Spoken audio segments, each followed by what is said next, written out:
E-Tank.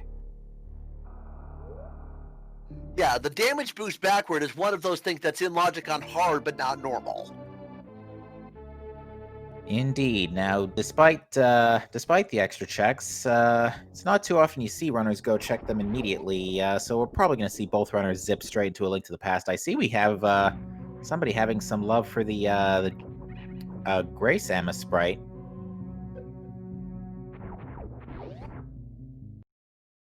Alrighty, right into Link to the Past, as you predicted. Be able to check the Lake Hylia Island item right here. We'll see what that is. And I see the cross-game portal only caused Samus to remove her suit on Jax's side of the screen. Lake Hylia is a big 20. Both our runners resetting to Sanctuary, or 10 arrows. We're probably going to get a map check within the next minute or so, find out what our Light World crystals and pendants are.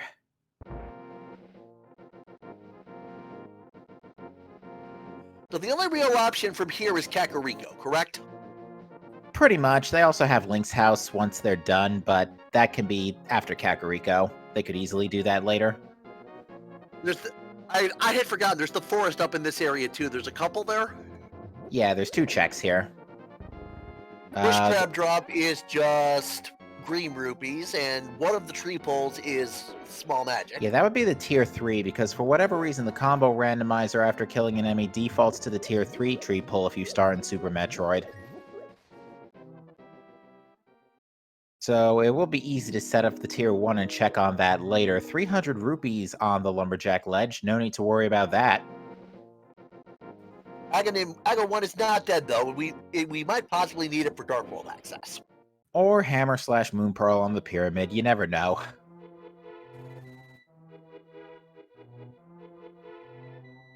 But yeah, both of our runners are going to do the 2 checks here in the Lost Woods, first being the Mushroom Spot, which is our first pack of big bombs. That's a good find this early. Once you have the Morph Ball, Power Bombs are a very useful tool in Super Metroid. Yeah, and especially in hard logic. Ooh, tier 1 is bombs. That's good. Especially in hard logic, power bomb management's going to be a little bit more important, because you do not want to have to go through, especially Blue, Big Pink and the rest of Brinstar with only 5 power bombs. That's kind of a bad time, to say the least.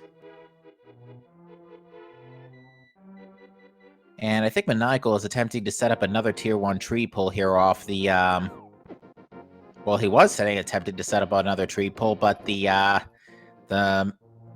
Scarecrow decided to scare off. So Jex is going to be our next runner our first runner, I should say, into Kakariko Village, with Maniacal right behind. No sign of any early bombs, so they are going to have to buy some, unless they happen to get lucky and there just so happen to be some hiding here in Blind's hut, which the answer so far is no, but at least they can buy them.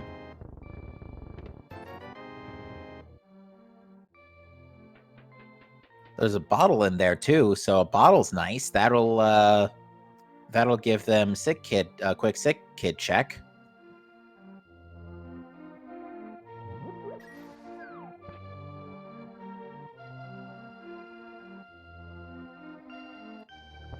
Ooh, X-ray scope. No complaints to X-ray scope. That's one of the 3 pieces needed for the microwave beam. Oh, fetch quest leading to a fetch quest. That can't be good.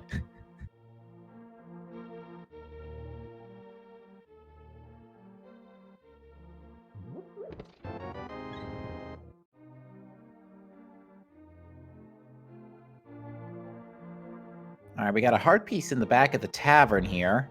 Heart container, rather, excuse me. There's the heart piece in the back of the well. And looks like Jex is going to go and buy some bombs. Too bad there were bombs in the well. Even more bombs in the well, and wave beam.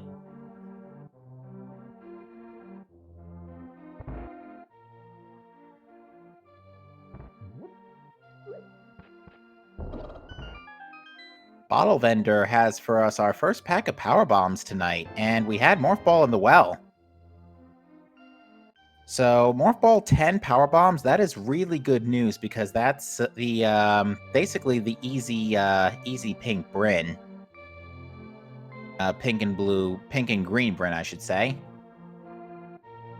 So we'll see if this ends up being a Super Metroid followed by Link to the Past Randomizer seed, but it really is dependent on what else we find here in this Sphere Zero. We've got the entirety of South Shore, we've got parts of Eastern, we got a few options on the table.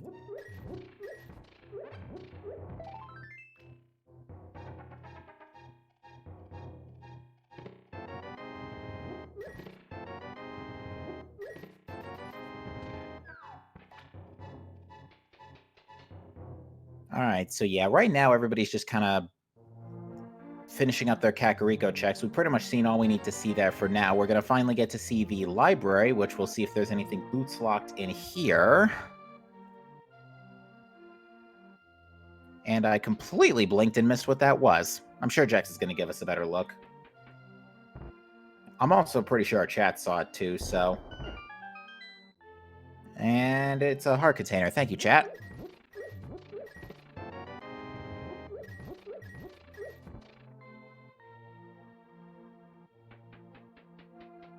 Alright, looks like Maniacal is going to blind check race game for our first, I think that's our first pack of missiles, but we get a map check, Pendant Eastern and Crystal, Hera, and Desert. And I don't believe that was green pendant, I think it was blue, but I can get a quick peek on my playback. Yeah, it was blue pendant. So yeah, literally all blue here in the light world as we start things off.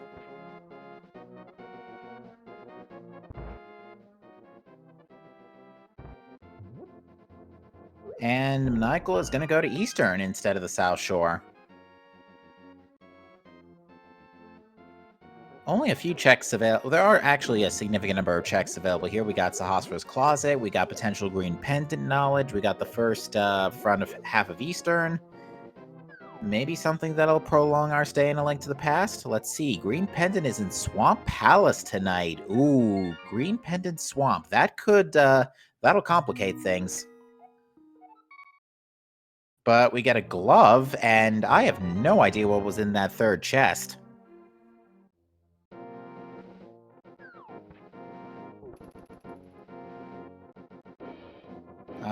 All I saw so far was the glove and the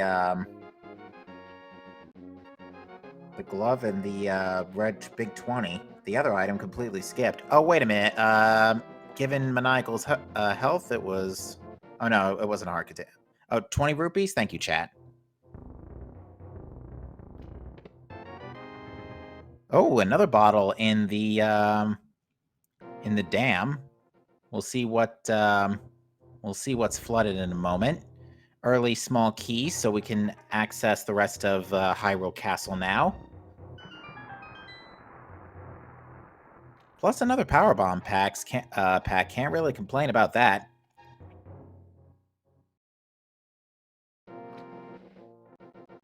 Wow, we're just getting fetch quest item after fetch quest item, and not sure how happy Jex is to see that mushroom, because that's now 2 fetch quest items in the powder and the mushroom.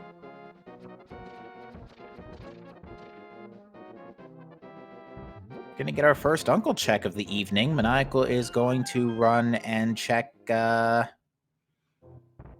this area and probably check the rest of Hyrule Castle while he's at it. I wouldn't be surprised if we see an out-of-logic Dark Cross here. Not particularly ideal without a sword, but... or another viable weapon, but you make do with whatever you got normally.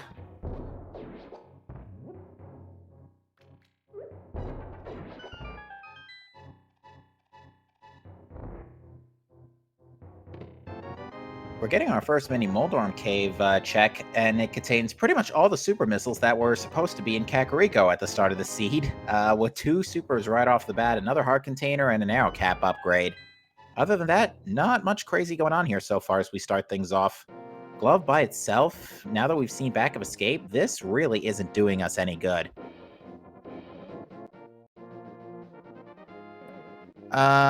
It's more likely Maniacal's capture card skipped over, or his capture skipped over the third Eastern chest, because there shouldn't be any blank items in the combo randomizer. It's not like a boot start seed where there's an empty chest in Link to the Past. So Jex will probably give us another look when we check when he goes back there. Right now, Maniacal's trying to farm a tree pull to get some more bombs, taking full advantage of that tier 1 tree pull.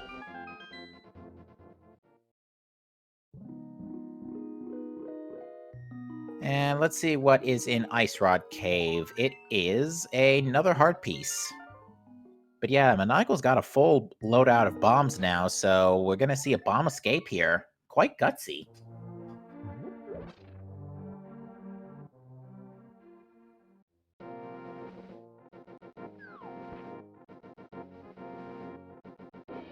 If Maniacal pauses and we see anything unique in his pause menu, we'll get a idea if anything different popped up. I didn't see anything. It looked like still the bottle, green mail, and powder.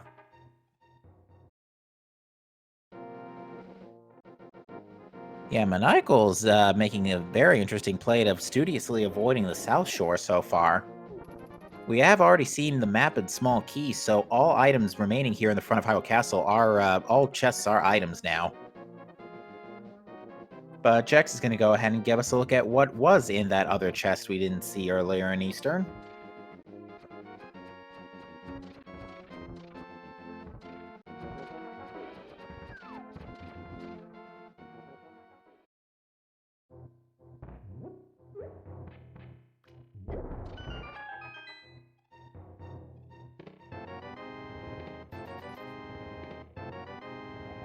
And it was a pack of missiles. Ooh, I think that guard spotted Maniacal just a tad bit too early there.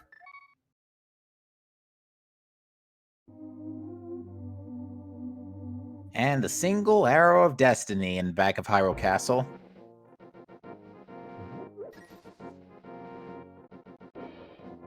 So now Jex is going to start doing the back of escape, probably front of Hyrule Castle, play it, following Maniacal's footsteps here, so there really is not much we can go on right now.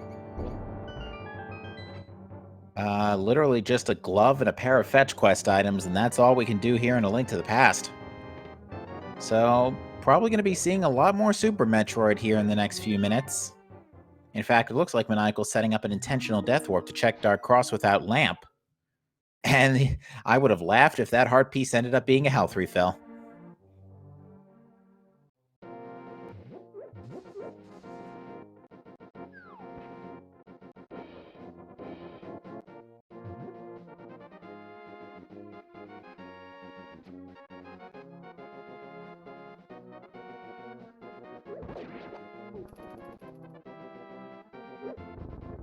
Alright, so looks like Maniacal is going to attempt to refill his bombs, and then probably do take a stab at Dark Cross.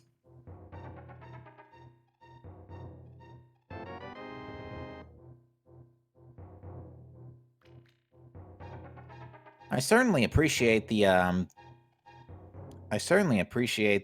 focus of trying to clear the area, but at the same time, this is having to refill on bombs in this fashion for one check is a bit of a slow slow routing choice. We do know that this is an item since we've seen the map and key already, but at the same time, it's just taking a few minutes.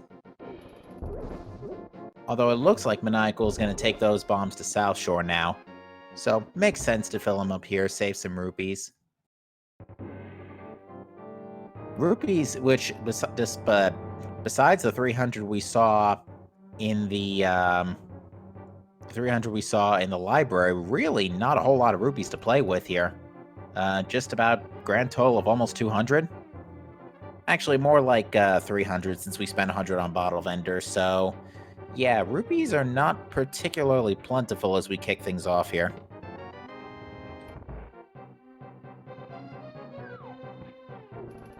Two bottles are very nice, though. That'll give our runners a little more safety if they choose to stock up on things like blue potions and whatnot. Now, in the combo randomizer, all bottles are empty bottles, so no need to have any concern of your bottles being overrun by bees.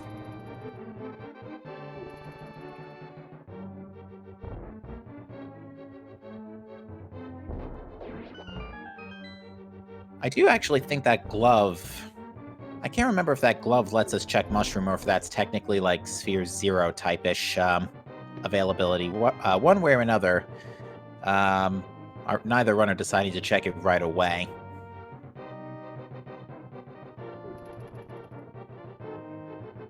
And it looks like Jax got the pattern, didn't get the pattern quite right on the blue guard and had a little bit of trouble. Mushroom is indeed Sphere 1. Okay, so they could check that right now.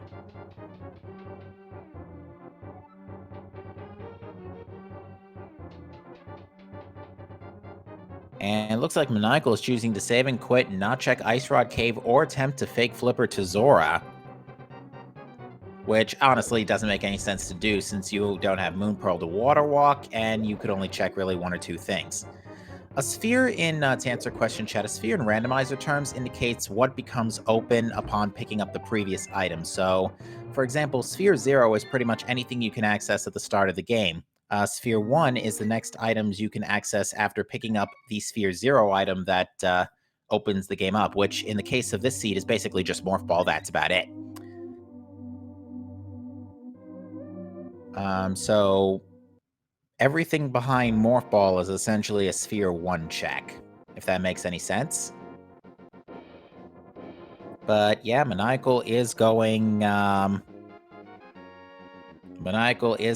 to try Front of Gauntlet here. Very dangerous with with no energy tanks, for sure, and only missiles. So nothing of importance going on here, but he's gonna keep going and go back of Gauntlet. Jex, on the other hand, is going to attempt to sequence break Death Mountain. I say sequence break, but the only thing out of logic right now is the old man, because Morph Ball actually is enough to get us to Death Mountain in the combo randomizer.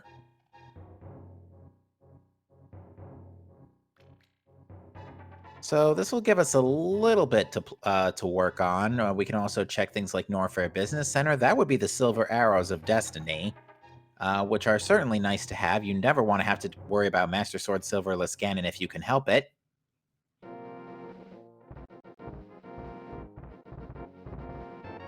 And the old man has the shovel. There's our last fetch quest, folks. And there's also one of the two green rubies of eternal glory in Terminator. I'm almost willing to bet at this point that one of those fetch quest items are now hard required, since the game just handed them out like candy.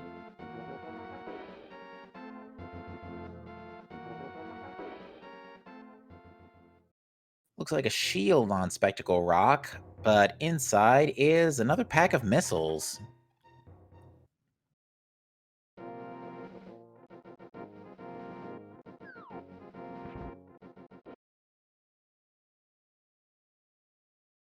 And that Mock Ball to do early supers here is indeed in logic in hard mode, so these items are definitely in play.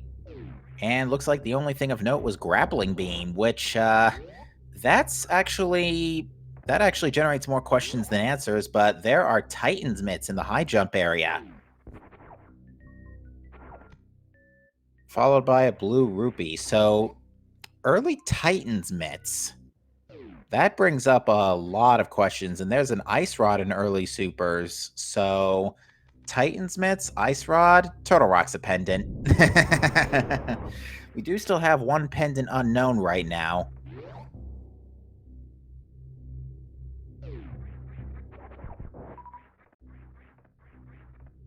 But yeah, Grappling Beam is actually one of the few keys that could make Suitless Meridia a distinct possibility. But there are the flippers in the pit above Eticoons with blue mail to go with it. So blue shoes and blue shirt. No complaints to that. So the flippers now put the Zora area and the bridge guy into logic, and Jex is going to go straight to Kraid's lair, it looks like.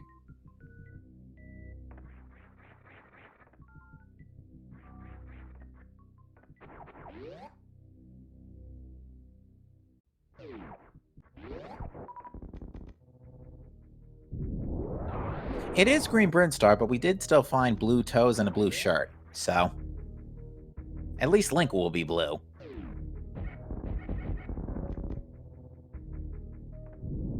Grappling Beam could be required if they have to do Meridia without Gravity Suit, which in hard mode is a very distinct possibility. Grappling Beam is also hard required to check, well, not hard required in hard mode, but it's one of the things that unlocks Shack Tool, the dreaded back of Meridia check.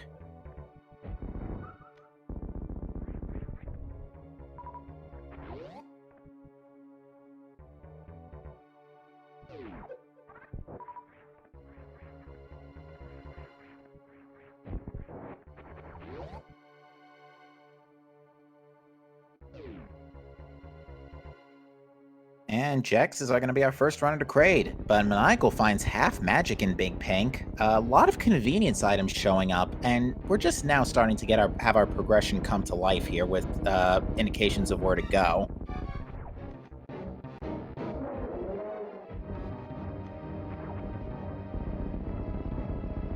And we are going to the prom on Jex's side of the screen.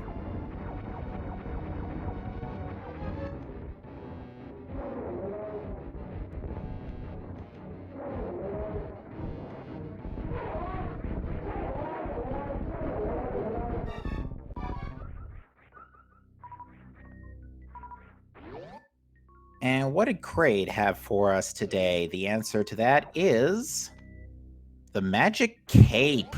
Ooh, that could present a very interesting scenario. That's one of the keys necessary for the Aga 1 puzzle, but Spore Spawn gives us the Ether Medallion. We could be needing that later, but we also could not. We'll have to cross that bridge when we get to it, when we get to Meyer or Turtle Rock.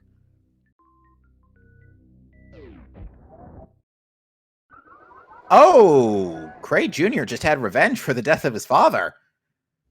Ouch. That's gonna set Jex back a few minutes. He basically has to do the entirety of Brintstar again. Actually, oh yeah, that means he lost his, not the entirety of Brintstar, the entirety of Norfair Business Center. That is definitely going to, that's a big, that's going to be a bit of a setback for sure. And there's a third bottle for Maniacal in Wavegate room. But yeah, that unfortunately just cost Jex his Titan's mitts, and yeah, it just cost him his Titan's mitts, so, and cape, so he's gonna have to go back for those.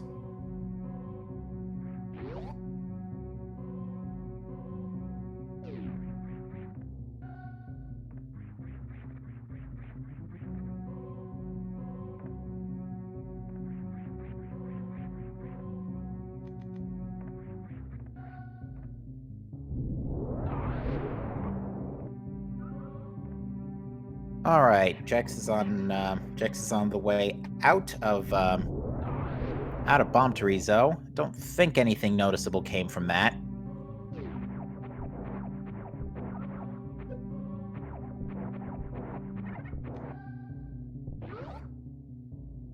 Yeah, chat's like, hello, my name is Mini Kraid. You killed my father. Prepare to die. Alright, Jex is going to check back of Gauntlet from back here. He's going to see those silver arrows and probably decide to do the front sooner rather than later. It was just bombs on Terizo. Thank you, chat.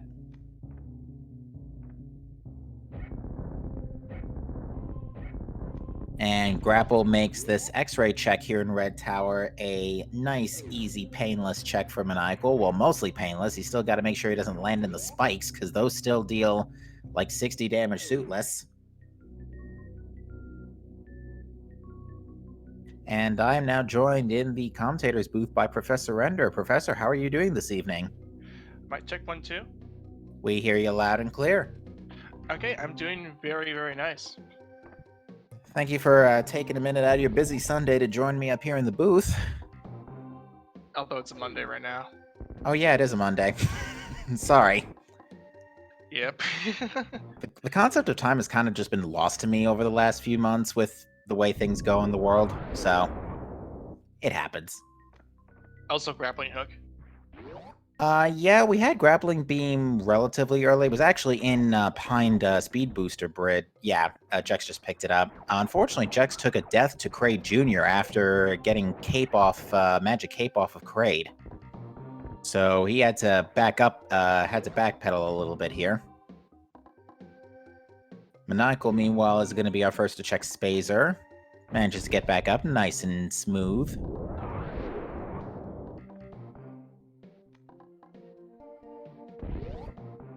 We've had a fairly slow start here, although Jex does know that the high jump area contains Titan's mitts. Which is neat. We're about at least. Ooh, hello. Jex almost missed out on those.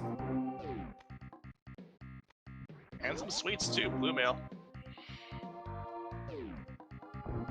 Yeah, Maniacal's already done the Brinstar loop, and now it's his turn to go to Kraid. This seed has been incredibly energy starved. We've only had a reserve tank so far the entire seed.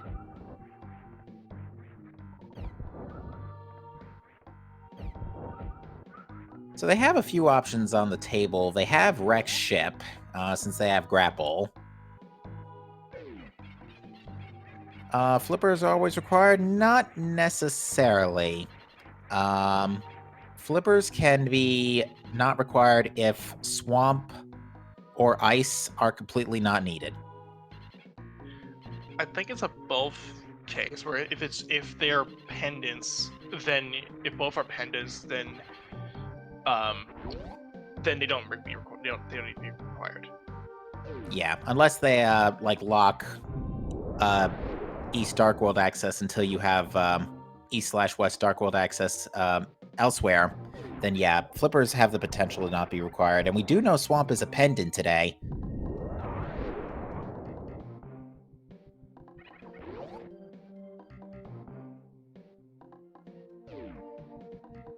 King's Door could actually have progression. The only thing that puts him in logic actually at minimum is a glove, which we have had since start of the game, so in Sahasrar's closet, so it's been that's been in logic for some time. Now let's see if Maniacal avoids the revenge of Kraid Jr. here. After nailing the quick kill, I might add.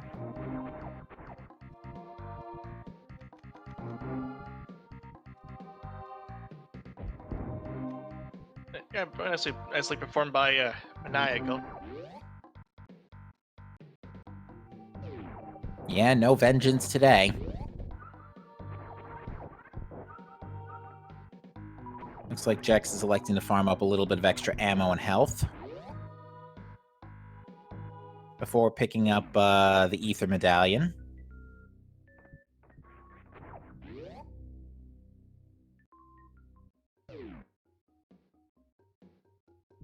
I don't know. We've cleared out Red Tower. It's either go to check the Flippers checks in a Link to the Past or go to Rex Ship. Seems like the Flippers checks would be the less painful place, certainly, but who knows? We could have a stack ship tonight at this rate.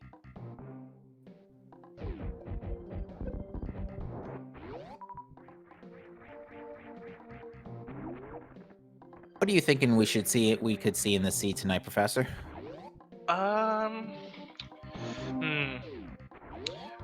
Well, we can see a bottle. There's that. We've actually already seen 2 other bottles. That would be Jex's 3rd bottle if he had picked that up. Right. Maybe we can find. I want to see some Quispy.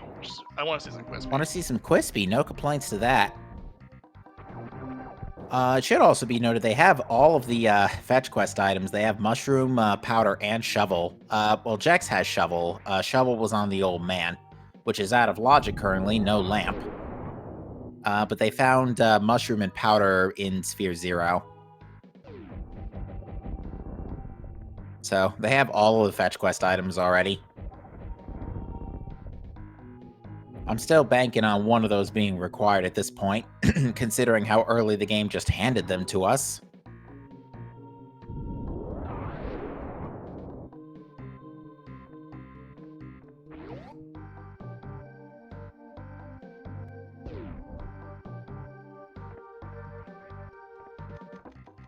And it looks like Maniacal is indeed going to go pick up that shovel right now.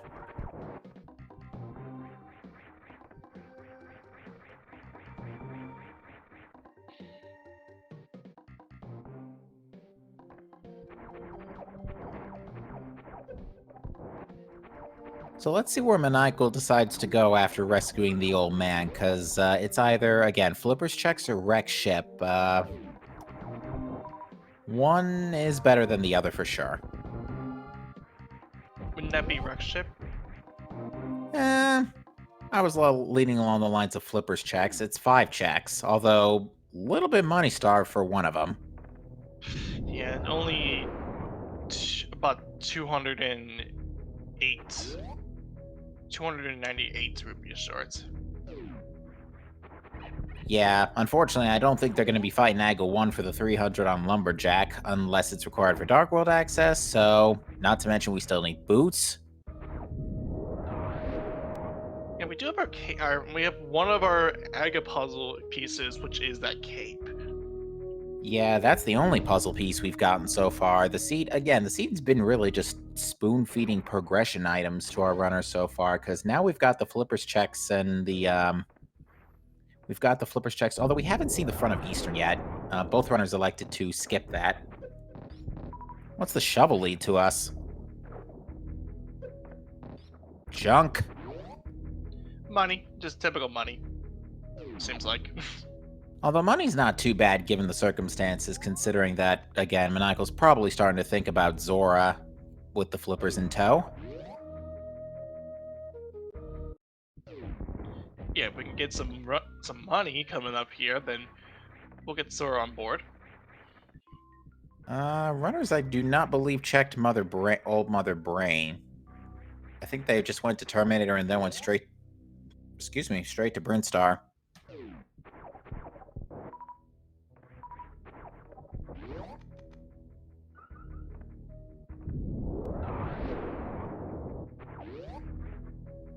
So there's a few checks back there they could make.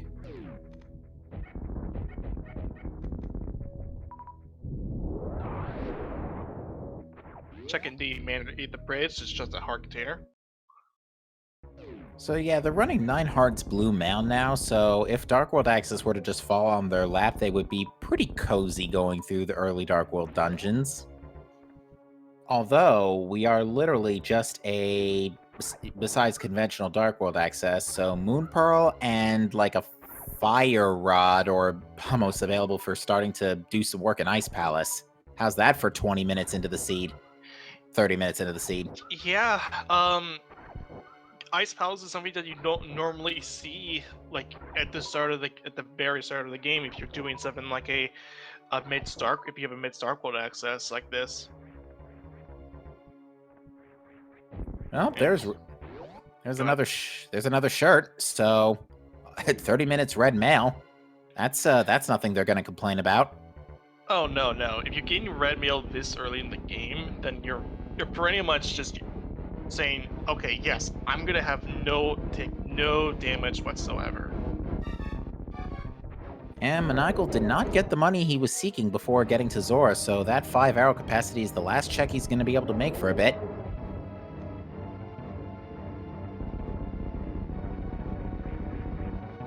Jack's heading back to that prom in the Kraid fight. Yeah, unfortunately, he's been having some trouble with the quick kill today. Kraid's hand not being particularly cooperative either. And Jex is also out of supers. Okay, there he goes.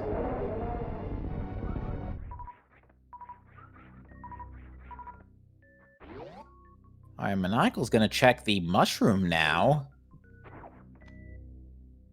Let's see if this is some progression. Our first E-Tank of the night, 34 minutes in.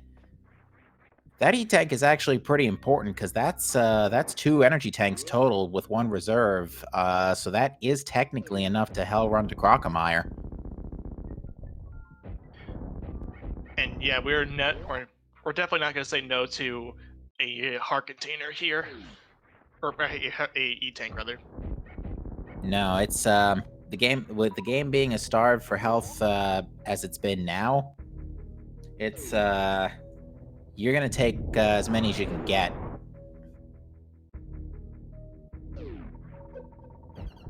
And it looks like Maniacal will be heading to a wrecked ship here.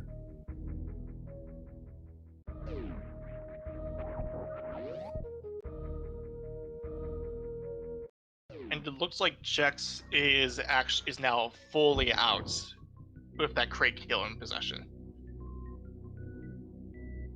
Yeah, now Jex is going to go ahead and finish up the red tower checks that he was not able to do previously. Or, sorry, upper north air checks that he lost previously. So he's going to get back to Titan's mitts, going to be able to retrieve the shovel. Actually, not retrieve the shovel. He kept the shovel. More importantly, retrieve the Titan's mitts.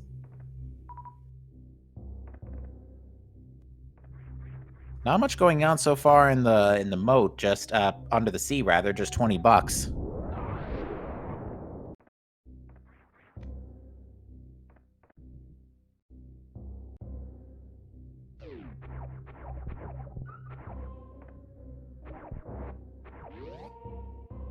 And Jex is going to check Croc Escape real quick for more super missiles.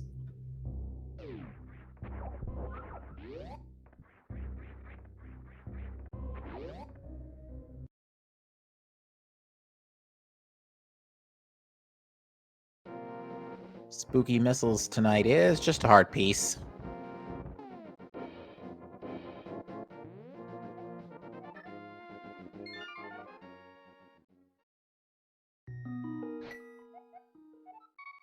Alright. Suitless Fantoon with a grand total of 2 energy tanks. Have fun, Maniacal. Yeah, this is gonna be one of those. It feels kind of bad to do a Fantoon fight with this low of health. It feels like one of those seeds where you're forced to do a low percent, in Link to the Past side.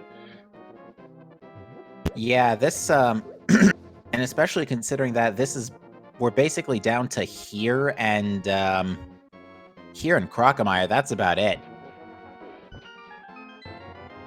You know, neither play particularly ideal given this loadout.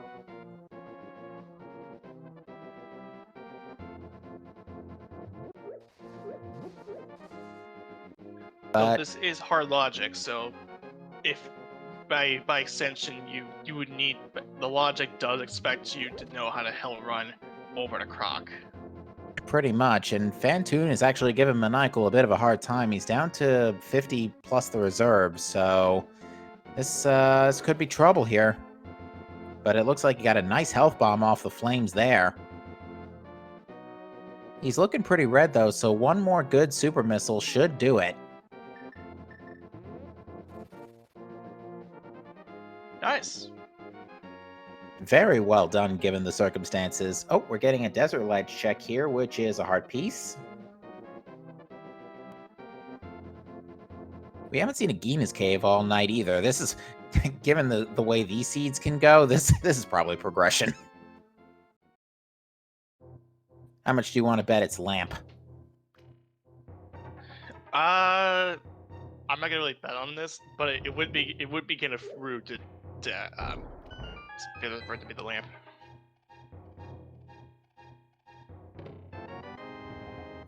Okay, I thought I was going psychic again, and that would actually be really concerning.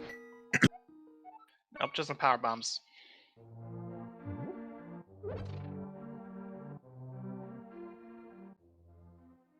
Alright, next item in the wreck ship cleanup tour is more power bombs. Well, it seems like it's just nothing but explosions all around here. Yeah,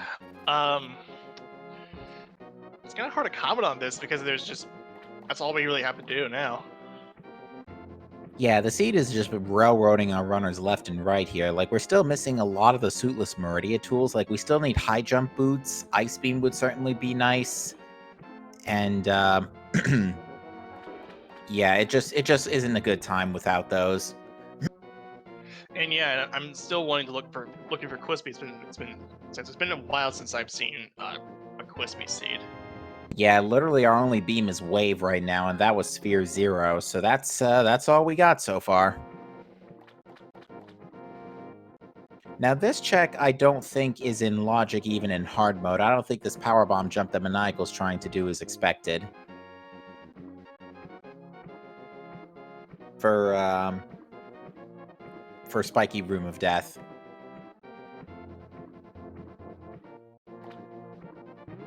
Almost got up too.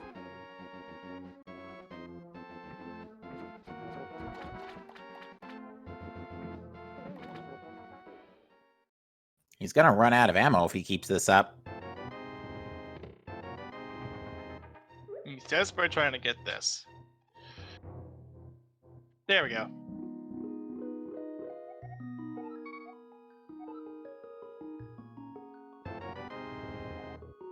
And it looks like Jex decided to pick up a green potion refill from Waterfall Fairy.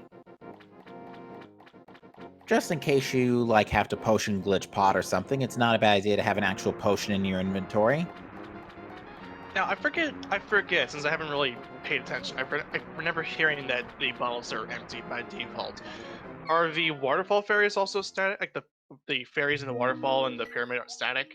Yes, they are always set to green potions. Okay, that's what I thought. Also, we get screw attack. Ooh, yeah, Maniacal's not gonna leave that behind. Unfortunately, he has to get out of Spiky Room of Death, which is just about as hard getting out as it was getting in. Except for at least the verticality problem. But yeah, screw attack, technically that's an out-of-logic screw attack if I'm not mistaken, because yeah, I still don't think we're expected to get into Spiky Room of Death without at least a speed booster or some other form of verticality enhancement.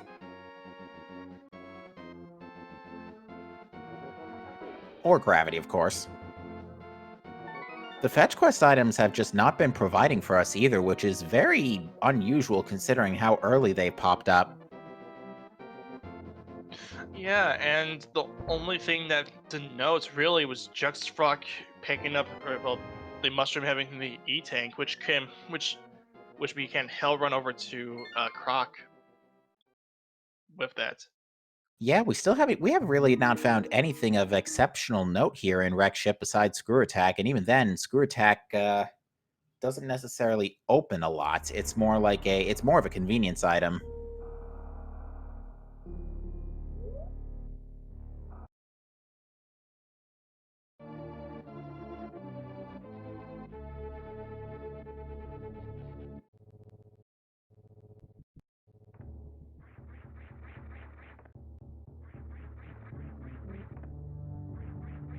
It's certainly going to help them, given that again we just don't have the health.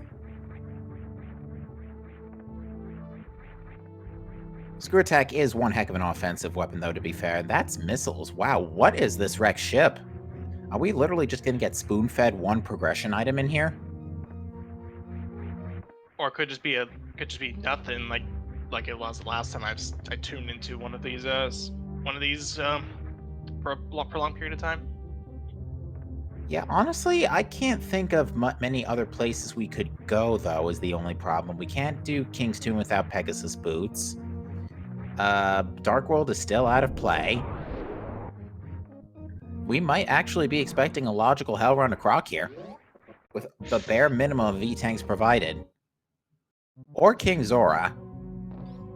Now, if we get access to Meridia, then we might be able to try and do a suit with Meridia. And do you know exactly where I'm gonna go with this? Oh yes, I know exactly where you're gonna go with this, and I would laugh hysterically if it were to happen again. Yep, Shack Pearl. With Sulas Meridia required. I'm surprised Maniacal did not pick up those rupees considering he was short for Zora earlier.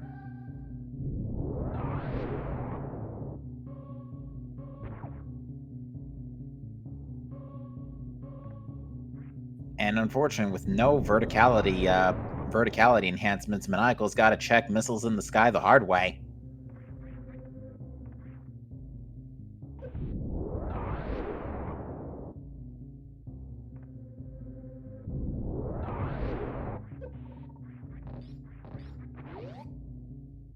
don't mind me. We're just moving slowly.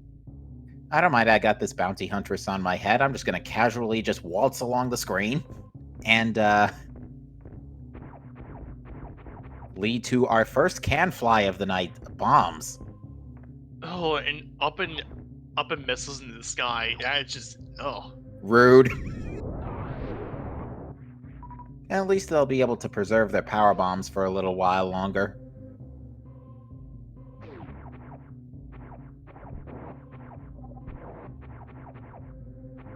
Yeah, bombs are really nice, but that does give us our first can fly, but that still doesn't give us much to play with here.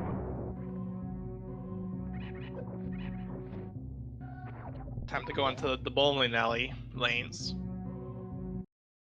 which gives me an excuse to talk about some PBA facts. I think about a couple of weeks ago from the time we were recording this, Bill O'Neill is the one who won the PBA playoffs for 2020.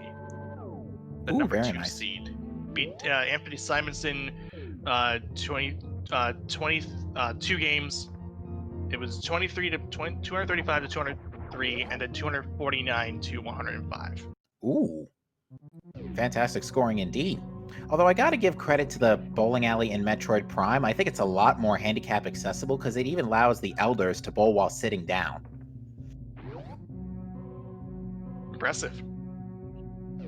But just missiles in the Chozo bowling alley, so and bombs. So, ladies and gentlemen, we have pretty much a get wreck ship here. There was I not really a completely get wreck ship because screw attack is really nice right now, but that was it.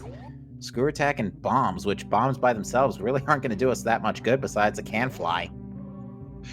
Yeah, and pretty much my hope, my belief now is that we're gonna see a hell run over to Croc. We do still have a couple of checks left, though. We still haven't seen any of Retro Brinstar, which checks is going to help us take a look at right now. For Spring Ball, oh, this is just getting... These are like all the mobility items that you don't want to see right now because these are the keys to Suitless Meridia. In Suitless Meridia, you need Spring Ball for Shack Tool. Everything's starting to fall into place again.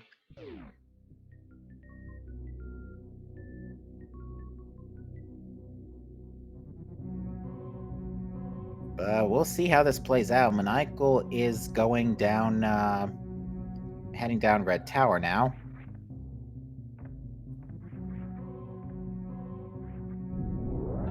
And Vanilla Morph Ball just had some supers, followed by regular missiles out to the side.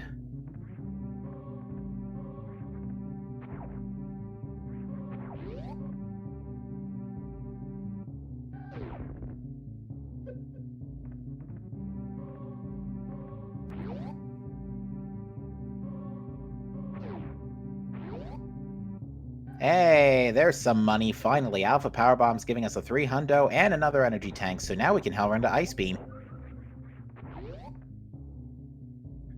Even better is that we can now get over to Zora.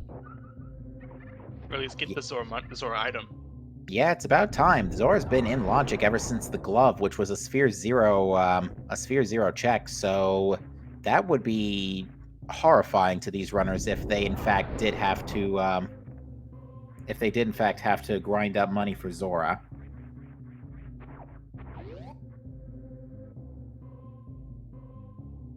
There also was another energy tank on the right side, far right of Retro Brinstar as well, so now there's an extra... That's 4 total energy tanks. Oh no, Billy Mays had high jump. Folks, we pretty much have all the keys to Suitless Meridia. Here we go. We could be in for a very bad time here. Yeah, and Billy was also selling just a bomb expansion. I would wager Maniacal's probably going to head in the direction of those two, so Maniacal's probably going to be having alarm bells ringing in his head soon.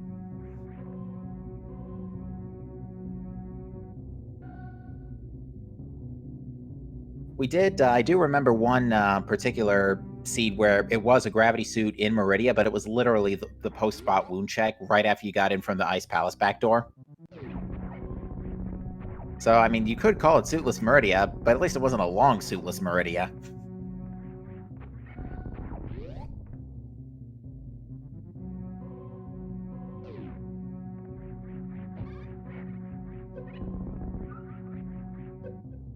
And Maniacal very wisely going to take a safety save, try to preserve that Phantoon kill, and that screw attack. And let's see what Climbing Supers has for us tonight. This has been pretty barren as of late in the seeds I've looked at, the seeds I've called.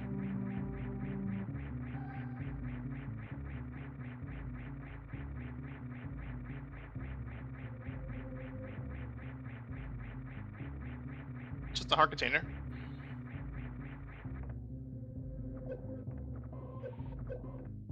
So yeah, the only thing Retro Brinstar had was another Suitless Meridia key.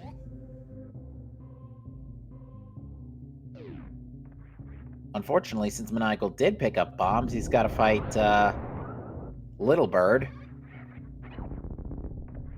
Big Bird's gold, Terizo. So I figured. Yeah, I try to avoid calling him GT because otherwise that just causes, in the combo randomizer specifically, that just causes confusion with Ganon's tower. G Terizo. That works too.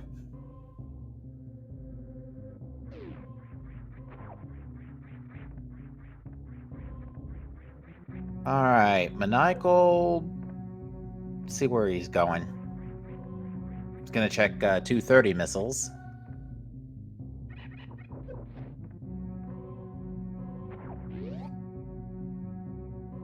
Ugh, more rupees. And it looks like Jex's next stop is probably the Get Wrecked ship, too. No, not the Get Wrecked, sorry, the Get Screwed ship. Yeah, because we have screw attack.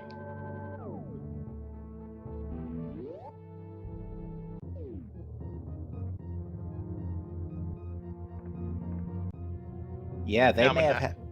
Go ahead. They may have had to go all the way to Wreck ship just for screw attack, so that way they can use it to help make their way through things like Meridia and stuff. So Maniacal gets a spring ball.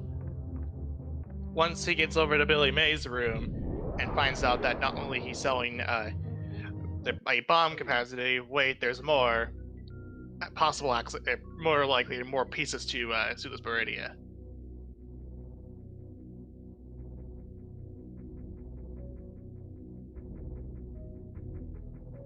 And either that, unless they want to hell run a Croc and Ice Beam. At this point, it's a fairly safe bet. We're probably looking at a hard mode type seed here. Unless, of course, you know, Moonpearl's just been chilling on King Zora this whole time. Yeah, that'd just be just absolutely awful. Yeah, because the logic doesn't take money into account, money placement into account. It just assumes you'll farm them up either like in Blind's Hut or the Well or stuff like that, which we unfortunately did have a seed several months ago where our runners did actually have to do that. Both of them were farming rupees simultaneously from Blind's Hut at the same time because the progression was on King Zora and there were no rupees anywhere. I never a seed like that too over on the past side, and the less I think about that, the better.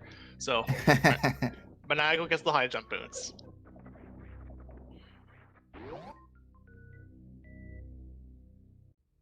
The worst thing was I was also on the restream for that one. Oh my.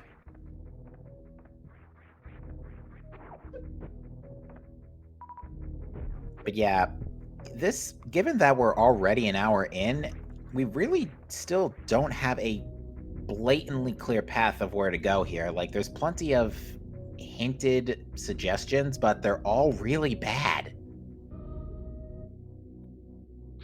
Yeah, because we still need. I don't know how many pieces we need for Suitless Meridia still, but the more logical, more safer bet is a Hell Run. over to Croc. Yeah, I think the last true piece of the Suitless Meridia puzzle at this point would probably be Ice Beam. Because then you could use, because the logic does expect you to use like standable platforms or possibly snail clipping for Aqueduct might be a thing. Because I think you can snail clip with high jump boots, Suitless.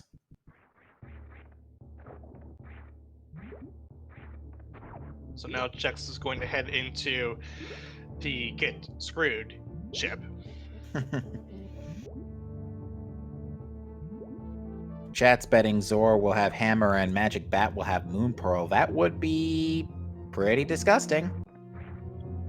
Yeah, just have it meaning that you would have to get two fetch quests just to get over to your Dark World access.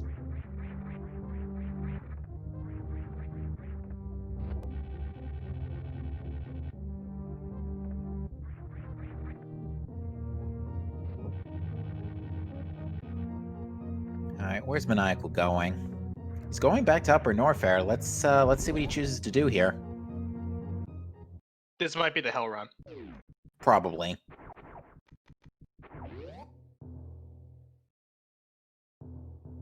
So yeah, in Maniacal's case, 4 E-Tanks, 3 E-Tanks, 1 Reserve. So that should be enough to get done most of what he needs to do.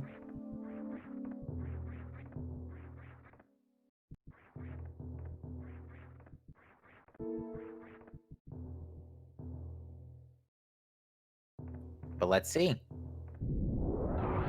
First stop is Ice Beam.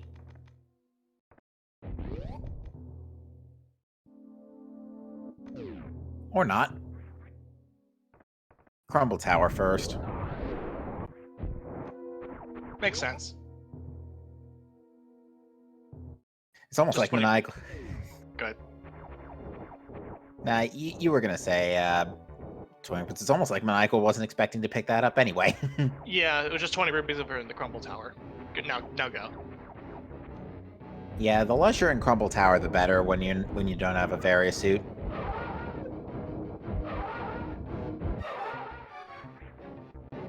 The reason the trick is titled a Hell Run is because this is running through a heated room without Varia suit.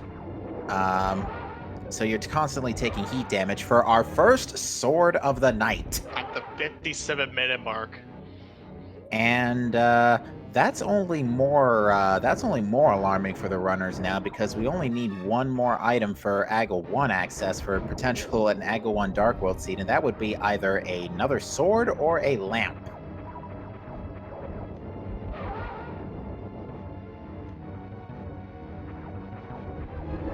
Otherwise, that sword doesn't even open up really that much. Just gives us a swing. No, it does not. Just gives us a swing. It does not, but it just gives damage, and that's it. Ooh, Jex is getting bullied a little bit by Fantoon here.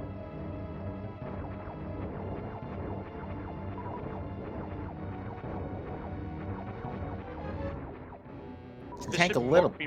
Go ahead. Now you first. I've been interrupting you a lot. I'm sorry about that. No, it's fine.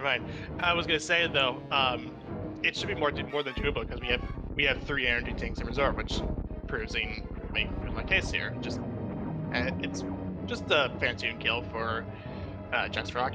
No problems here. Yeah, it looks like Maniacal is taking the extraordinary step of hell running to Bubble Mountain. Oh, that's an E-Tank in there. Maniacal may want to consider getting that. I'm not sure if 137 is enough energy to do it, though. But he's going to prep a Crystal Flash. Yeah, he's prepping a Crystal Flash.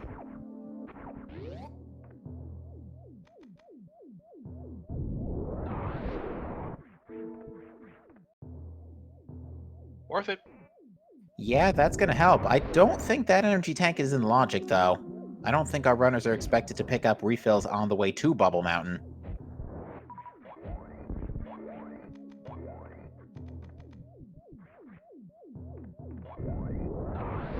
Yeah, all eyes on Maniacal here as he takes this play.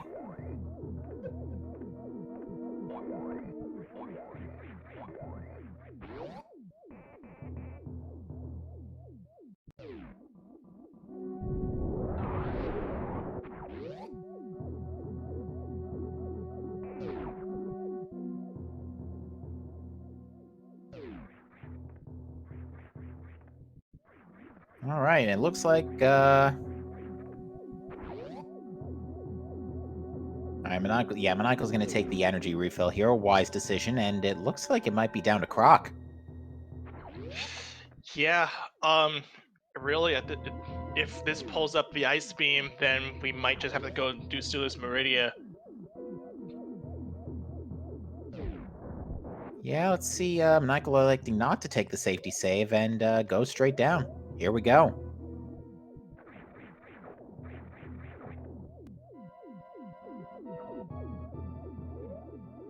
Looks like Jex is gonna try a spring ball jump. Very well done, spring ball jump to get to Spiky Room of Death. This will reward him with his screw attack.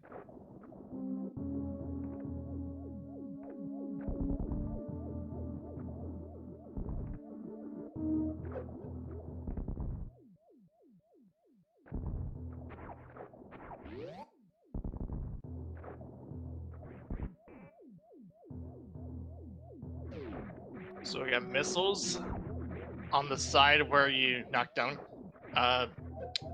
Croc. Ooh, Jex gotta be a tad bit careful here. Doesn't want to accidentally burn into his reserves. Especially right on top of a sparking conduit, because invincibility frames kind of wear out fast when you're getting your reserves refilled. Oh, Oh, just like that.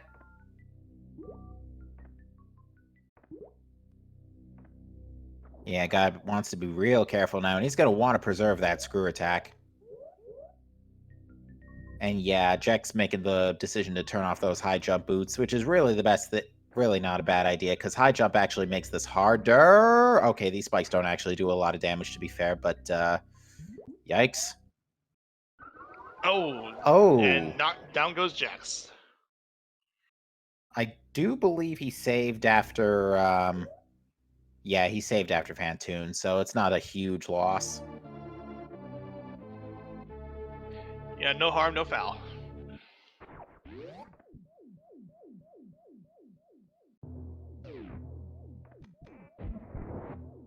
Still really nothing going on here in Crocomeyer's lair either.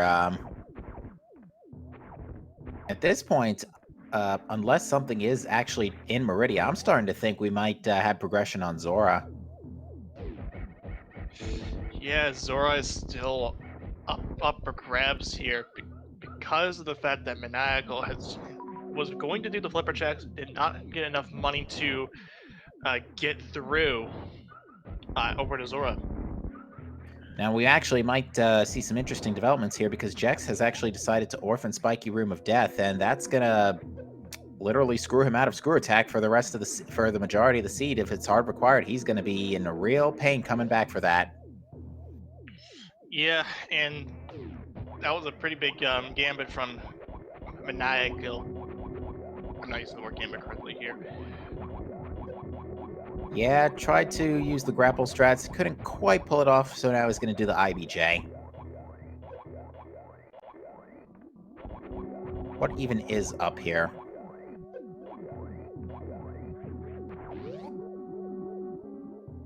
Oh, we won't know until a few more bomb jumps, so...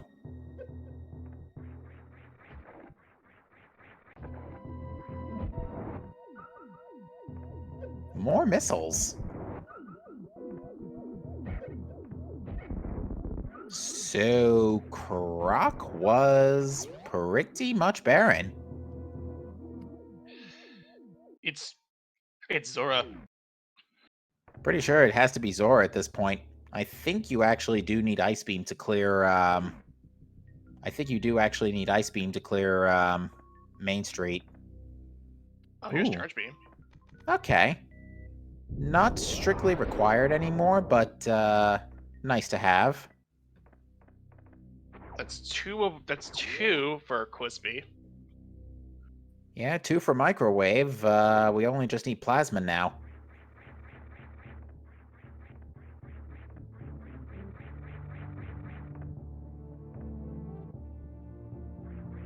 But yeah, we're having some real trouble figuring out where to go here. At this point, so many things could be on King Zora that could move this seed along. Either Ice Beam, Hammer. Actually, Hammer won't do us any good. Moon Pearl would do us good, or another sword or a lamp. Yeah, and I think at this point you should go for Zora. Actually, I just Go ahead. just realized we actually don't need the other sword since they have cape. So yeah, just the lamp. So if Zora has lamp. That's going to be the ultimate kick in the teeth. Yeah, and once again and even then we can only get to one item, which is on the desert ledge, if we kill Aga. Yeah, Pyramid Ledge, I think you mean. Yeah, pyramid ledge. But yeah, even still, that's all we're getting. Again, the siege just teaspoon feeding progression at that.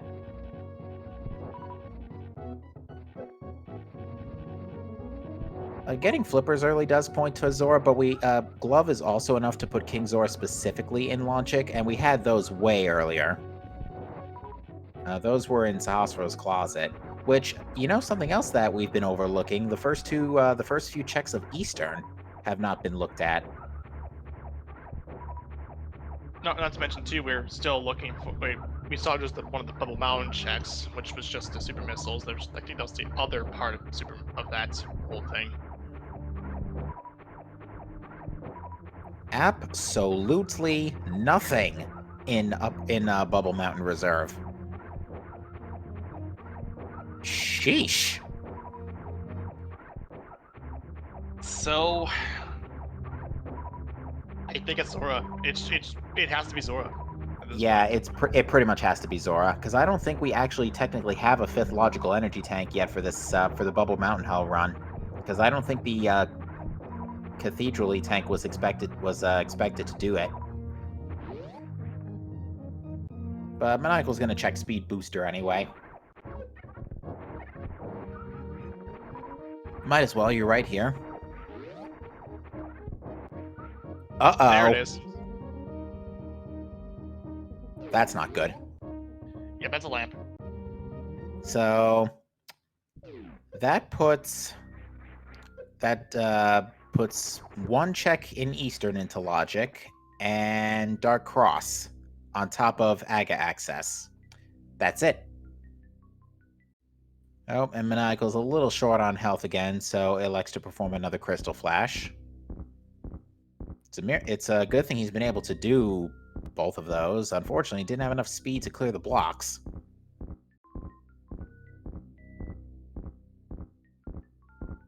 Luckily, the lava trap doesn't activate unless you actually have speed booster, so it's safe to just walk out.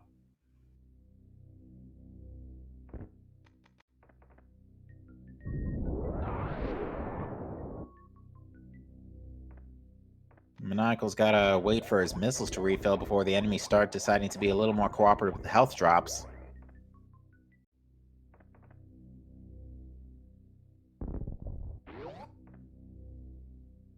That should do it. Even got a power bomb. What was that speed booster? Lamp right before speed booster. That was it. So it gives them Vanilla Big Key Chest of Eastern, Dark Cross, and Aga 1. Which the only thing of note, if we were to kill Aga 1, is on the pyramid ledge rather, and that's it. That's the only thing they can check. But we can get a Book Medora.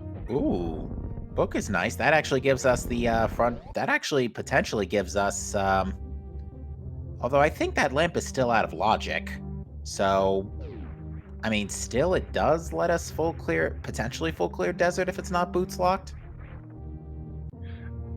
To be fair, Logic is more of a suggested than anything else. To these two, oh yes. Yeah, these two are at the top of their game. They're sublime gameplay here. Case in point, Maniacal choosing to really drag out this out of Logic Bubble Mountain Hell run.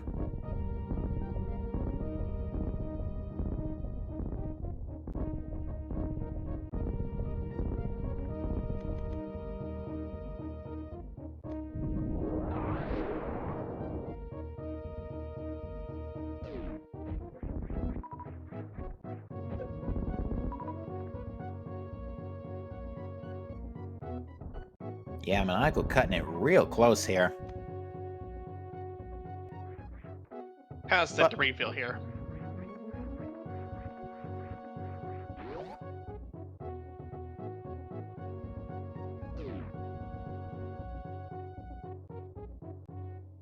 yeah, right now,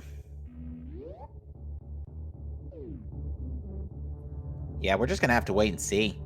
There really is nothing else we can do at this point because we've literally seen everything else we could at this point besides those front of Eastern checks. Front of Eastern is a bit baffling to me though, because that's potentially 3 items that they didn't check early.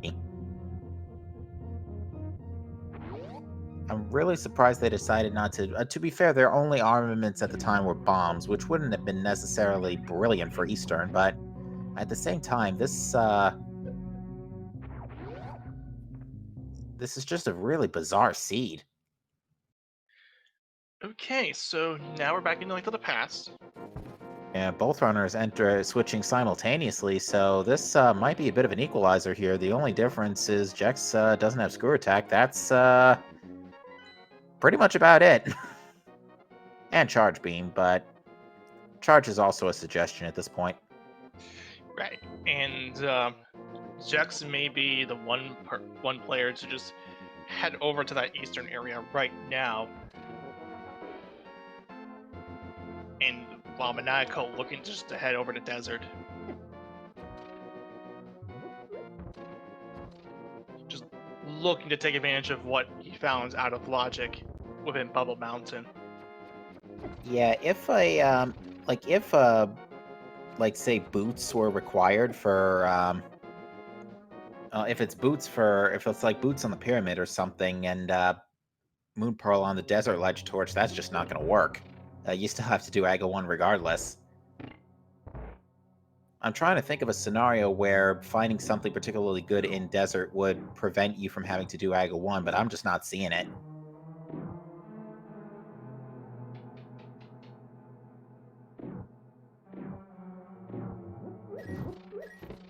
Because we already have both of our glove upgrades. At least those weren't such a pain to find this time around. No, there weren't. All you really need is just a Moon Pearl for your Dark World access, and that's it. And that means you can just bypass Aga entirely because you either need like the flippers or a hammer to make Aga no longer needed. Yeah, and they have flippers now, so they can access West Dark World from or East Dark World from the west side if they so chose. Finally, getting our look at Eastern Palace, we get an early big key, and I did see what was in the first chest. I missed it too.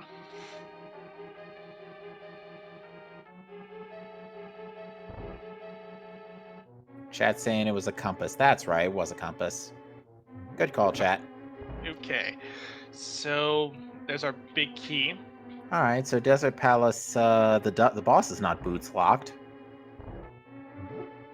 We could get to the boss right now if we wanted. Oh, but I think since the small key was on the torch, I do think that means the dungeon is technically boots locked. Ooh, that's the Bamos medallion in Eastern Palace. So we have advanced fire source. Remember what I was saying earlier about early ice? Yeah, that kit is now in play. Well, there's our second item in Eastern being that missile. So only one item left. And it's either way, it's lamp locked. Yeah, Maniacal is going to go and just go ahead and grab the Landmolus crystal.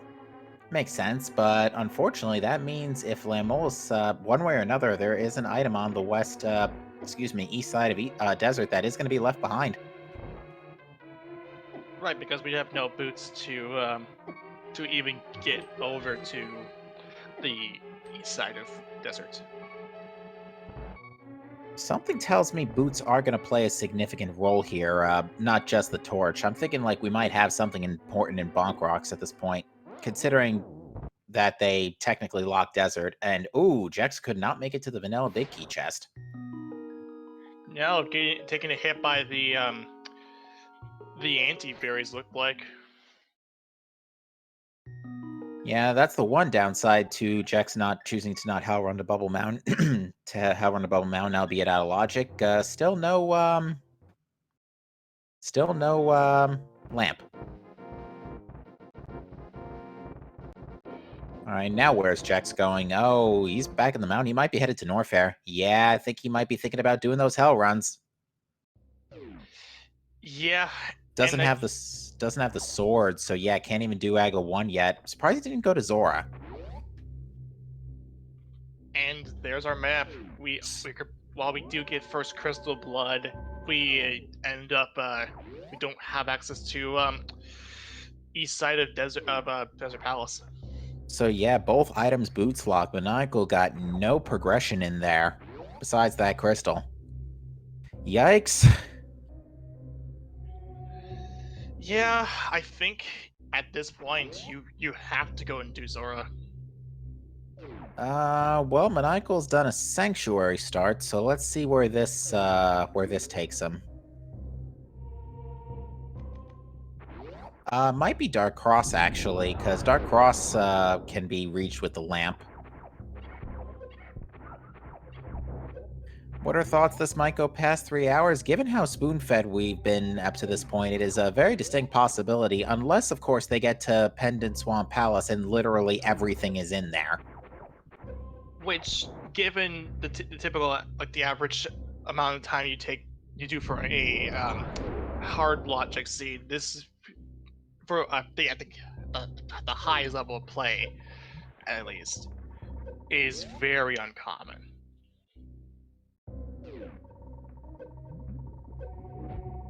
Yeah, it's just really interesting that none of the hard mode tricks we've been doing have led to anything significant, and Dark Cross didn't even have anything either, just a 5 arrow upgrade. Now you do Zora. And if that's not it, you do Aga 1, probably. Although, King's Tomb is out of logic without boots, so no King's Tomb. They might have actually had to Hell Run for that sword, now that I think about it.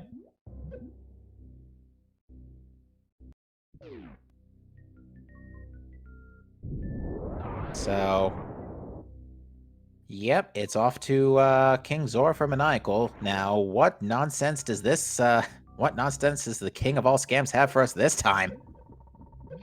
Yeah, and Jux actually had to not only for the sword, he had to go for a crystal flash to at least get out of this particular hell run through Ice Beam. Yeah, the excessive amount of power bombs we've been getting have definitely made life a lot easier for the hell runs. Because we've seen like 3 or 4 crystal flashes from Maniacal already.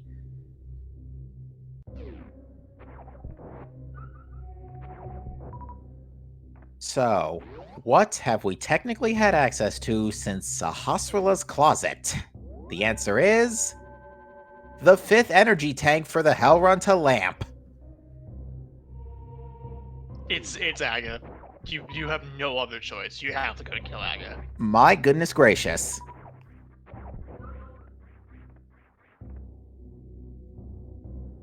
I'm not sure if I could call that a scam or a wow, because, yeah, that just put the whole logic chain together now.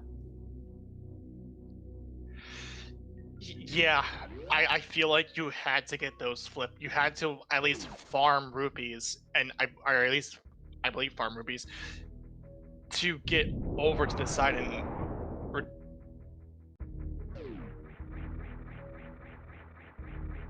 Uh-oh. So I'm gonna just take a wild stab and say that you're not supposed to door transition while the capsule to Meridia is breaking. Because I have never seen that before. And admittedly, that was hilarious. Okay. Oh, what makes it even more funnier was that the jump sound effect carried through to the soft reset. Yeah. So when you go through the transition, the frame after the tube breaks, the game doesn't give control of Samus back to the player, and you're hard locked. Ooh.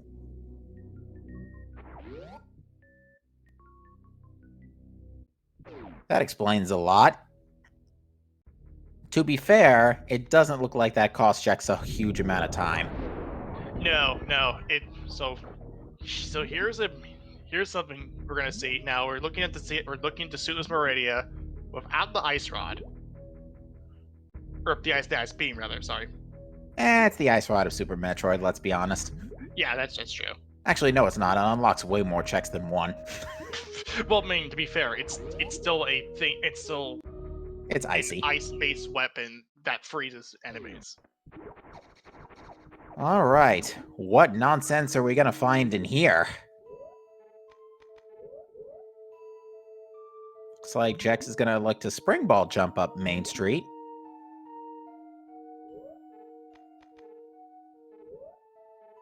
While Maniacal goes ahead and picks up that Bombos medallion, I would almost be willing to bet at this point that Ice Palace is probably the first thing they should think about it once they get Dark World access, because those that Bombos medallion and the mitts and early flippers are pretty darn telling. I'm gonna laugh even harder if Ice Palace is the red pendant. Yeah, and that'll be something here. So all right, we're going over to Main Street. All right, set it this time around. Main Street missiles. If there's something in here, it's locked by A, gravity, and B, speed booster.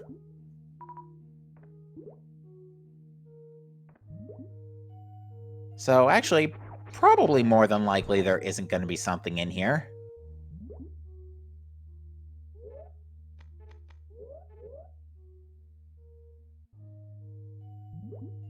This particular jump is a little bit of a pain unless you spring ball jump it, because otherwise you need to bring that fish down and use Ice Beam. And it was a map in the Vanilla Big Key chest, so Jex ain't missing out on much. The last item is on Armos Knights and is locked by a bow. And we're not going to see a looks like we're not going to see a kill from over to Aga just yet. There's Main Street. Just nothing. What is Maniacal? Oh, I think Maniacal may have not checked Ice Rod Cave.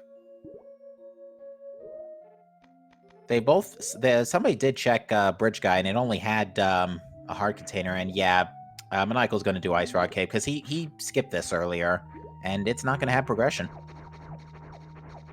Now, what I was hoping for was that if he had opted to do a Dungeon Bunny, a Dungeon Bunny revival with an ice.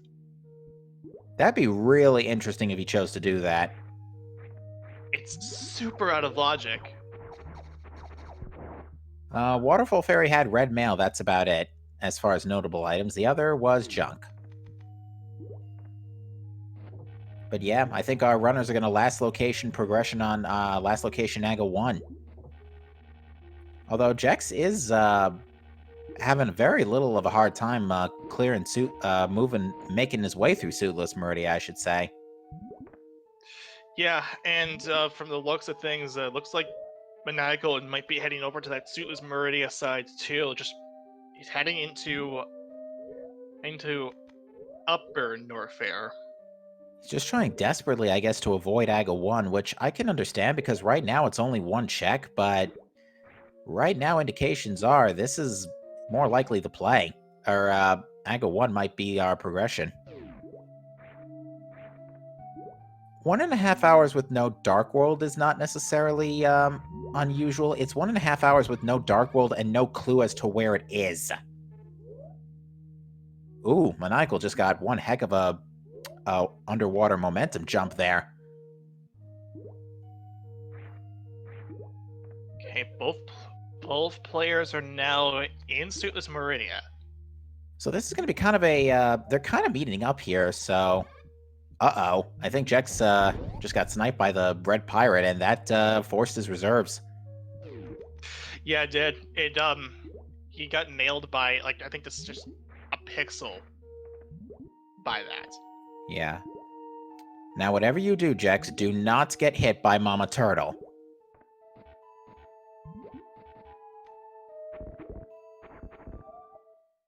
Oh. Down he goes. What did I just tell you?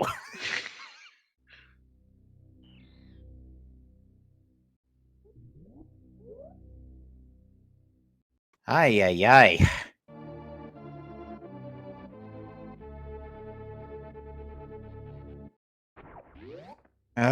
Sorry, my fault.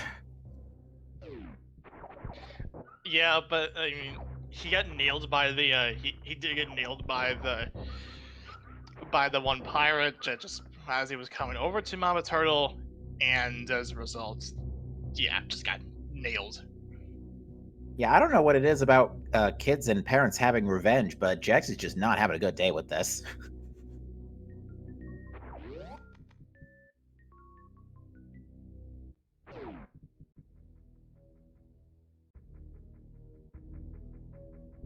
I think we can very safely describe this as a hard mode seed at this point because, say, even Ago 1 has progression, that means the Hell Run for the 5th reserve tank was required.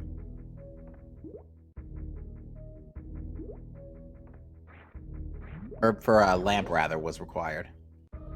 Yeah, I'll run out of pre-speed booster.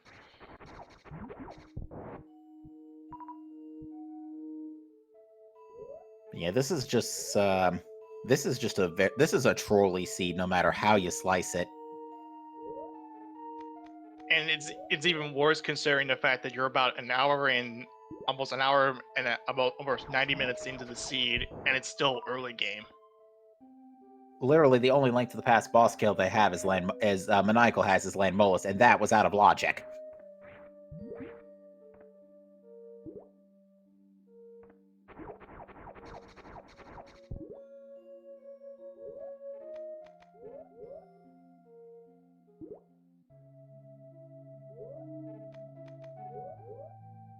Alright, so Maniacal has made it up to Meridia Beach. So we've got we got a few checks coming up here. And that is not something they're looking for. Yeah, just a bomb capacity upgrade.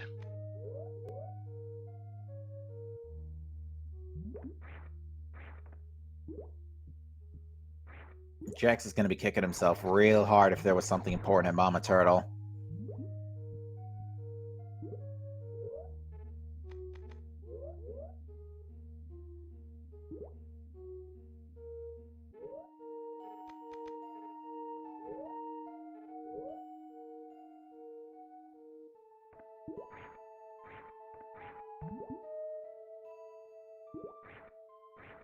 Nothing in the watering hole either. Bombs and missiles. It's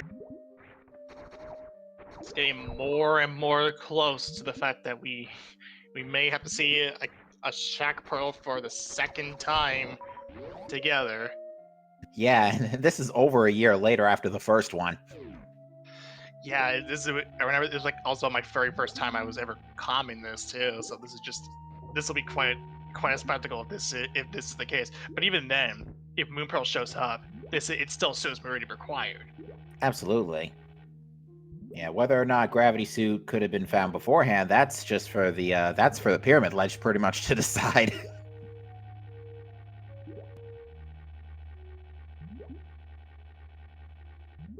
Alright, Jex is yeah, Jex had trouble with this earlier, and that's what sent him downwards towards Mama Turtle. That would be something else if Gravity Suit was actually on Pyramid Ledge. That could have just made this entire Meridia dive so much less painful. Yeah, and that would just would pretty much put this whole talk about Suit Meridian to just a moot point. Answer a question, chat. It is hard logic and off the rails. We're now 90 minutes in, and our runners have not found Dark World access, or anything, or Suit, or the means to actually logically kill a Link to the Past boss. Because Desert's Boots locked. It would make this even worse too, is if it was if it's just that one seed with the Shack Pearl plus the hookshot ped, which was also part of the first that first time it was common. Yeah, that seed was just the comedy of disaster after disaster that will probably go down in history as one of the craziest hard mode seeds that have ever been run on speed gaming. Yeah, and if this is going to be the continuation of this, oh boy. All right, Maniacal didn't get sniped this time on the way to Mama Turtle, so we'll see if Maniacal has a little more luck here.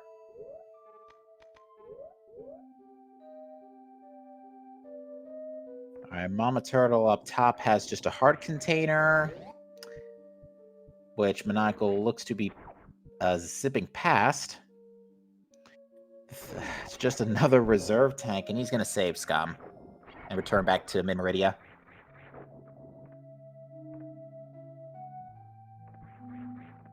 I'm actually kind of surprised Maniacal didn't pick up that energy tank, given how starved energy's been this seed. That could have also probably been our 5th energy tank for the Lamp Hell run. The options were on the table. Yeah, it's another reserve. At this point, it could literally just be anything. Yeah, because in version 11 rather of the randomizer, of the combo randomizer, the reserve tanks can be considered logical energy tanks for hell runs now. They're no longer considered junk items. Which is nice, at least gives reserve tanks a lot more use within the logic. Absolutely. Alright, Maniacal's trying to check left side sandpit, but having a little bit of trouble climbing up.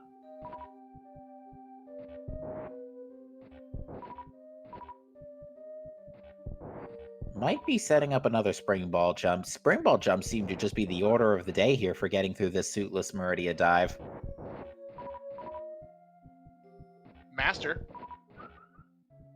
Well, that puts Ether Tablet into play.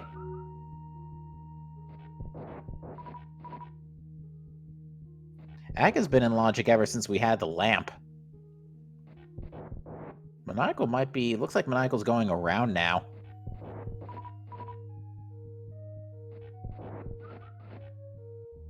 Oh yeah, actually, chat brings up a good point. We actually can't get to Ether Tablet. We don't have a mirror, hammer, or hookshot.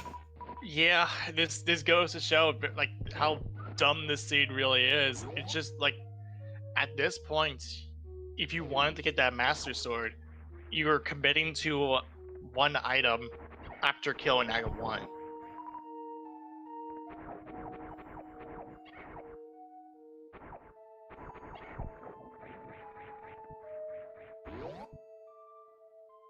Alright, now we're going to see, I think Maniacal's just going to go straight for right sandpit. Yep.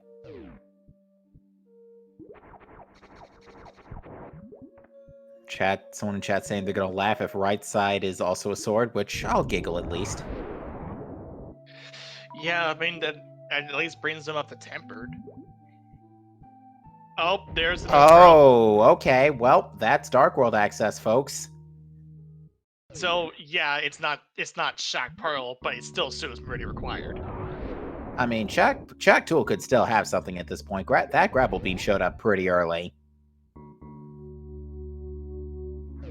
There's the other green rupee. Maniacal is going right. I think. Never mind. So I mean, again, it's not Shack Pearl, but it's still Sue's Meridia required. And like you said, Shack Tool could still have something. Pretty much. The only reason Suitless Meridia would not have been required is that pretty much if Gravity Suit was just chilling on the pyramid at this point.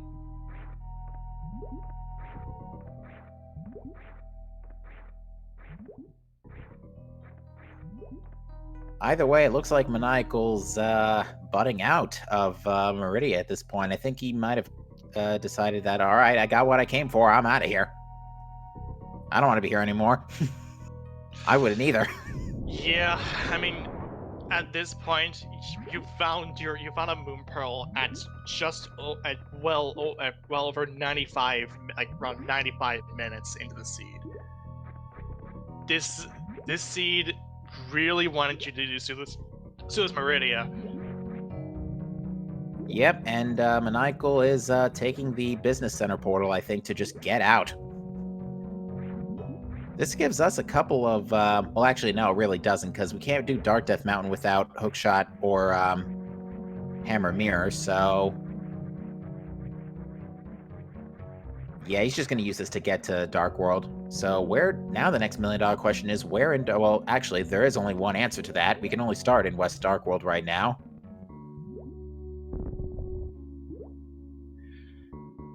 So with that in consideration, we'll have our access to, we'll be able to go over to Dark World access, of course. We'll do Dark World, and then we'll also get our information about the other pendant and the 256s. Yeah, the 256s have been conspicuously absent this seed as well. Just everything of note that's left to be noted is in the Dark World.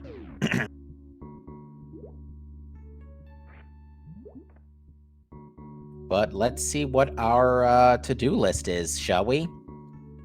All right, Last Pendant, Misery Mire, Ice, and Turtle Rock are the 5-6 crystals. Okay, so if you really wanted to go over to Ice Palace, you can do so right away. Yes, and well, to be fair, we don't have a hammer to go and go ahead and kill. Oh, there's Phaser. No, considering we haven't found Plasma Beam yet, that's okay. That's 3 for Quispy. And it looks like Jex is trying to check, follow in Maniacal's footsteps here, check the other item. He reset, oh no, this is Moon Pearl, sorry, he's on right Sandpit. Yeah. So he's trying to get that.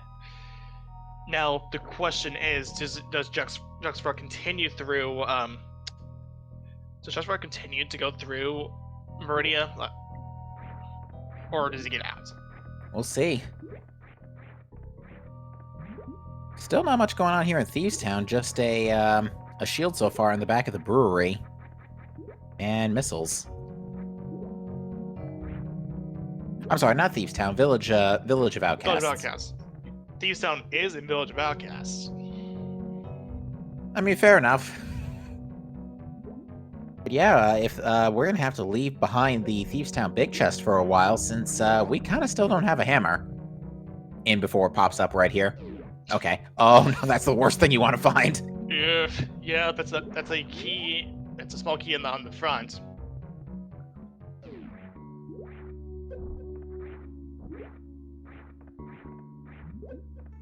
Oh jeez, and now there's a compass, so now there's already at least 3 items in the back of Thieves Town. Yeah, if it's a map, then everything else is in the bag, and Maniacal has to get the heck out. Jex just took another KO and trying to get out of the sand pits. Yeah, Super Metro has not been kind to Juxfrog today. It's not been kind in general. Yeah, that's fair, because just, come on, Suitless Meridia required. Yeah, it's not Shack Pearl, but it's still a Suitless Meridia required seed. I was about to say, I didn't see Maniacal pick up the 3rd chest in Thieves Town. It's not normal I see this chest picked up last. There's the Whoa, boots. There we go. Now we're getting somewhere. So Pegasus Boots, that fixes up the logic hole we had for Desert. And it means we can now check Bonk Rocks and King's Tomb.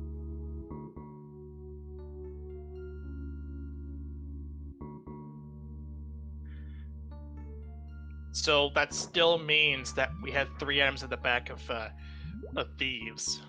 Yeah, highly likely that one of those is in the big chest. Unless we get lucky and, actually no, there's the small key's already been found, so never mind. That would mean that you cannot see a compass in the next couple of checks you find. This also includes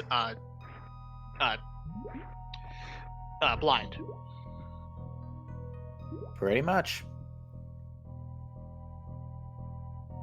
I don't know how, by the way, Maniacal managed to make through that hellway without taking a single hit, despite all the enemies just not cooperating with their patterns. That was very impressive. That bug was in a rude spot. Yeah. So that's our second item. Again, we cannot see a compass in the next 2 checks we make. Yeah, Maniacal might get lucky, might get not. If that other check is, if one of those checks is a hammer, that'll be a sigh of relief.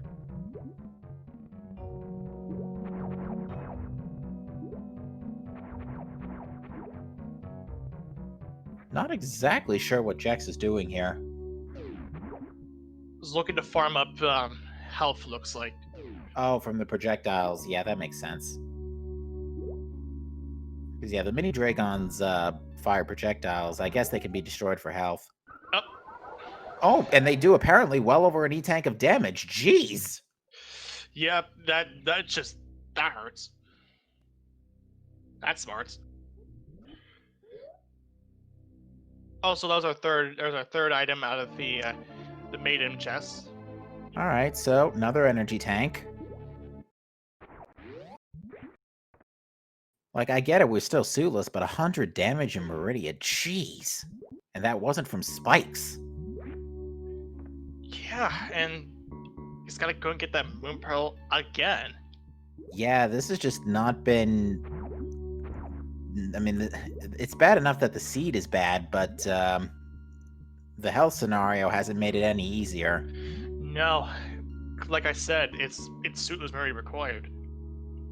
And it looks like Maniacal barely staying on script here, but does get the map item on blind.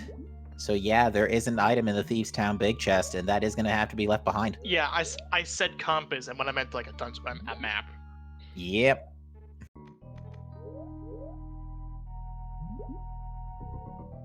And So- Maniacal was not even happy about that either, because he actually dropped a bomb there Yeah. on where Blind was at. So that means he's gonna have to orphan off the Thieves' Town big chest until he gets the hammer, and even then, there's no way he's gonna ever come back to it.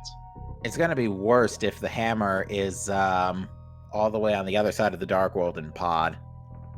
Could totally happen. We have flippers, we can get there. Yeah, but from what from my side, it looked like Jex is probably gonna get out, or is he? Okay, he's trying to do a springboard jump. He's trying to get out a different way, it looks like. Ooh, Maniacal's going to take the Smith on a world tour.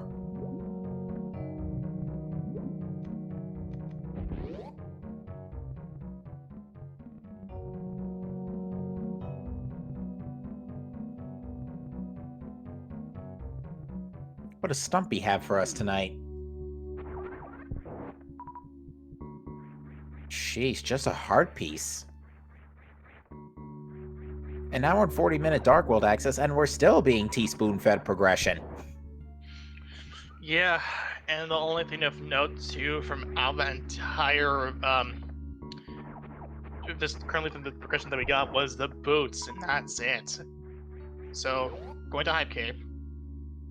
This cave better have some hype, given how slow this seed's been today. Yeah, it better because Oof. I am going to be very upset. It's going to be very rude if there's nothing here. Alright, so it was bombs, power bombs, super missiles, more bombs, and missiles. Nothings. And we're Cave of Extreme. Well, if you like explosions, well, that's pretty hype, but absolutely 0 out of 0 hype cave today. Ay, ay, ay, this is one of the craziest, this is one of those barren Dark Worlds I've ever seen. Yeah, this is continuing to get really worse. It's just nothing came up out of Hype Cave. You were hoping to find something, just something, to get this to push this seed along, but the seed has other plans and just continues to be just slow progression all the way through. And now we're gonna see the Desert Ledge from Maniacal. Now this is where if the gravity suit is here, then Well, we already knew that suit is required, but this is going to be like the cherry on top of this. Oh, yeah. The other thing is the 2 checks in desert also get thrown back into play too, so... Okay, it wasn't the most insulting possibility it could have ever been. Also, this is not a room I have seen ever in all the times I've been commentating these races. Yeah, it's I generally don't know what this room is, like, at all. Ladies and gentlemen, end results of hard mode. You get to see stuff you get to see stuff you don't normally see. Oh, Forgotten Highway, that's right. This takes you back to... Back of wrecked ship, okay. Yeah, I was about to say, I think it takes you somewhere on the far east side of the world.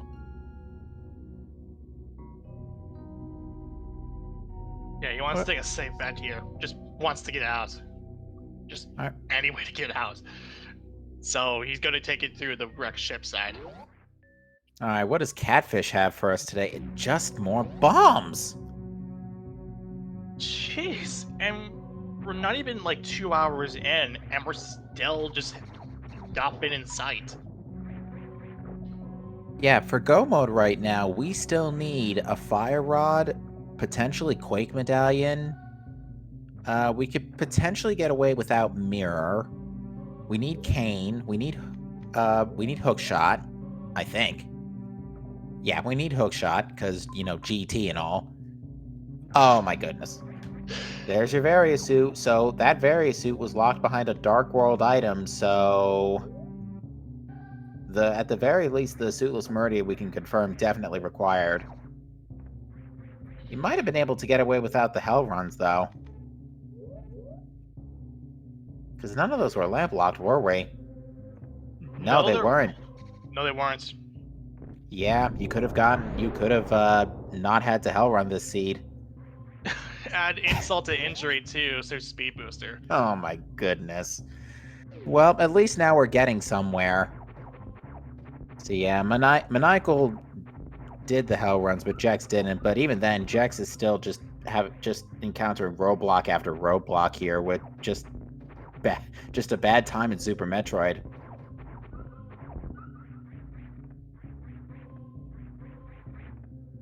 Anywho, we got the Smith back home, by the way. It seemed like an eternity. I'm sure it gave him some good legwork. Yeah, sorry about that. Just sorry about that. Ugh. Okay, so nothing out of the Smiths, just pocket change. I'm surprised, actually. Oh wait, we need Hammer or Mirror. So yeah, we can't check that yet. Yeah. That's been looming over everybody. That's been ready to rear its ugly head for a while now too. Actually, no, it hasn't. We're still waiting for items so that it could rear its ugly head. Okay, so we're now going back into Super Metroid, going through Upper Norfair. Maniacal's probably gonna wrap up Norfair now with all these items.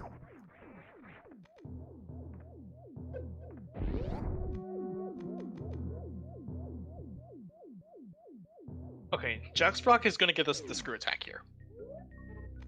I'm going to be very interested if Maniacal ends up attempting a spring ball jump of some kind in a lava dive to go to Ridley.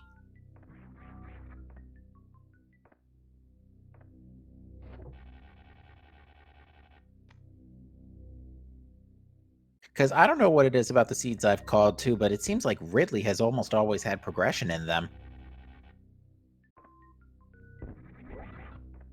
But yeah, Maniacal is attempting a lava dive here. Does have the enhanced environmental resistance thanks to Varia suit, but still has to get up somehow. Ooh, he's going to elect to do continuous wall jumps off the Namahaze. Nicely done. Very well executed there from Maniacal. So that takes care of that lava jump. I'm pretty sure, I do believe that could be in logic with high jump boots in hard mode.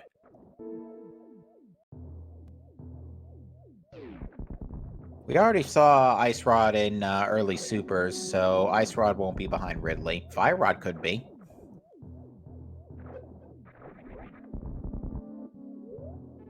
Oh, Jax better not take another death to the spikes.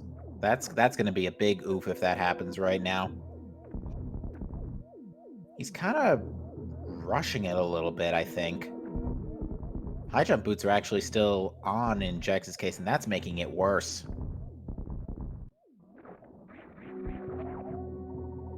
Case in point! Ooh, careful there. Jeez, that would have been awful again. Would have lost the screw attack.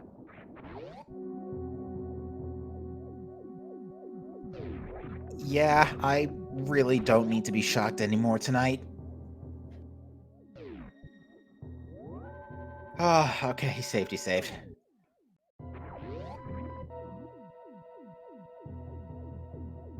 As if the seed isn't scary enough.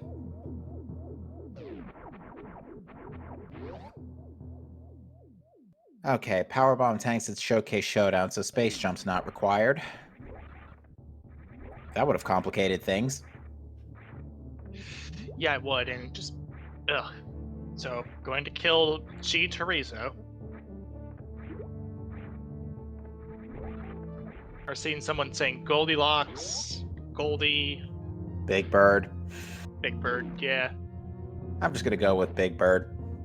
yeah, Big Bird makes sense. Which wouldn't make sense because Big Bird doesn't hurt people like that. No, he doesn't. It's from Sesame Street. Very friendly, a fairly friendly bird.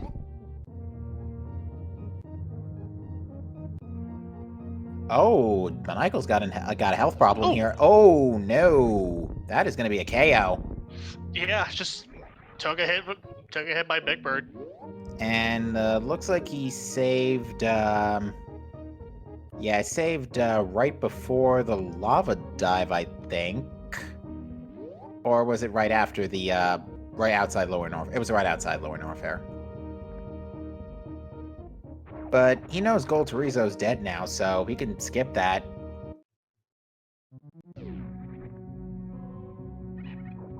Alright, so Jex has finally gotten to a relatively safer location and should be heading right back to A Link to the Past now, because there really is nothing else he can do. It's time for him to go to the Dark World. And we would like to welcome the folks joining us from the main Speed Gaming channel tonight. You are joining us in the middle of what has been one of the worst Super Metroid Link to the Past combo randomizer Monday weekly races we've come across. We had Dark World access at 1 hour and 30 due to Moonpearl in a Suitless Meridia sandpit. Yeah, and well, it wasn't a Shack Pearl, which would have made things a lot over here in the booth a lot like comical, but it's still a Suitless Meridia required seed, no matter how you slice it. Yeah, our runners have just been getting spoon-fed progression little by little as time has gone on.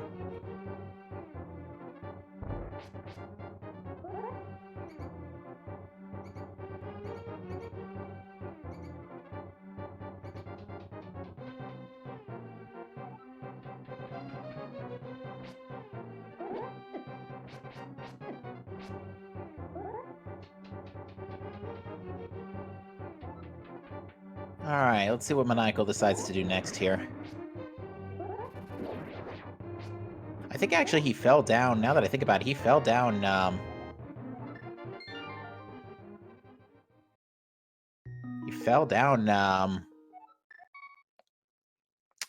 Mickey Mouse room, so he's got to climb back up.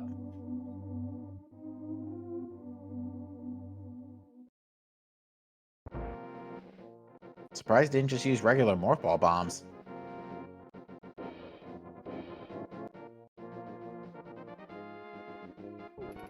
Actually, chat's asking, is this a 4-hour seed? Let's actually discuss that for a second. Mire is a crystal. What could be on pedestal right now? That lava dive was in logic, so the Mire area is in play.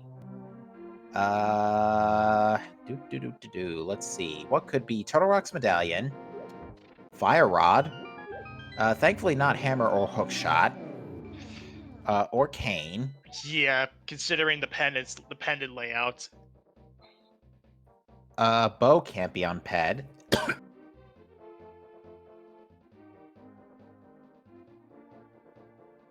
Well, oh right, it's not P31 logic, right? I was gonna say P31 logic, but I forgot this is SMZ3. That's not applicable Yeah, here. the combo randomizer uses a sort of different branch of logic than has been in Link to the Past, so it's sort of its own thing. So, for example, Fire Rod isn't a valid light source yet. Right.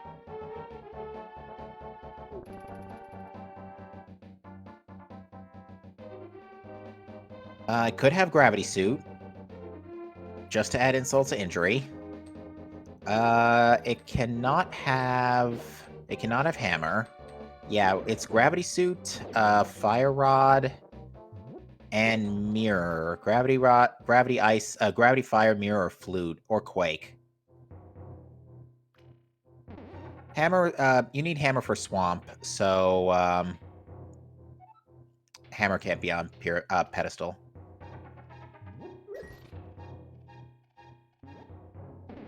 Jex is doing Bumper Ledge. He must have found something important up here. Oh, another sword upgrade. Third sword that we've seen thus far. Yeah, the other one being in the left side sandpit of Meridia. But now Maniacal's gonna elect to farm up here real quick before the epic battle versus Ridley.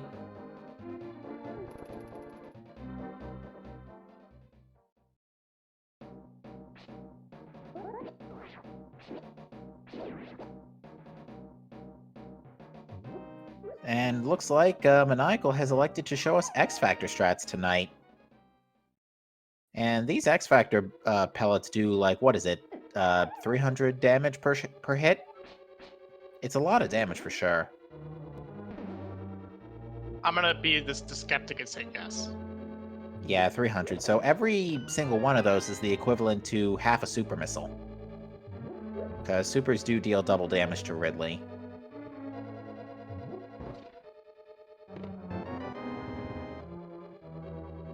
Oh, and Jex is in Skull Woods, and I missed that first item. Picked up a key. There's a map. I'll look at my playback to see what was in the mummy room chest. Missiles. Okay, so we've seen one item and it's missiles. Maniacal is running low on ammunition here, but Ridley is looking pretty red. Down he goes. Was it worth it?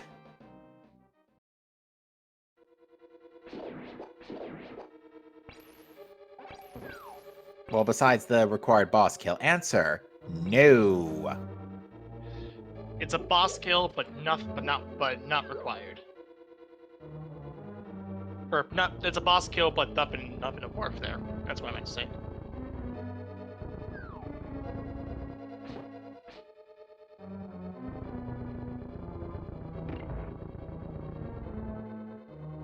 So there's still Mount Ridley and whatnot still has a few potential items that could be our progression. There's our second item in Skull Woods, and it is another blue rupee.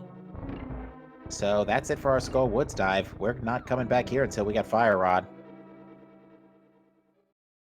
I would wager there's probably not going to be anything major on Pyramid Fairy at this point, since pretty much everything you need for those two dungeons you need for the remaining crystals.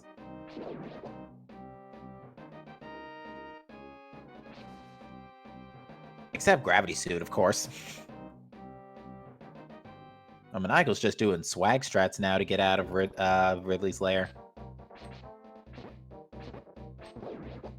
Well, Jex is going to do the Thieves Town dive in Village of Outcast checks and get Screw Attack and... not Screw Attack, Pegasus Boots and that first crystal.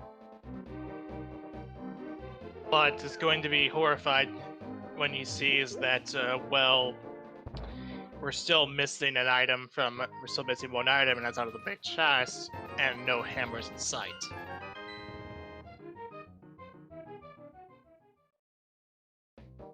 All right, what does Mount Ridley have for us tonight? This more often than not is another place I see tending to have progression, but lately every place I've seen that tends to have progression has just not had progression tonight, so I guess I'm just gonna stop saying that out loud now.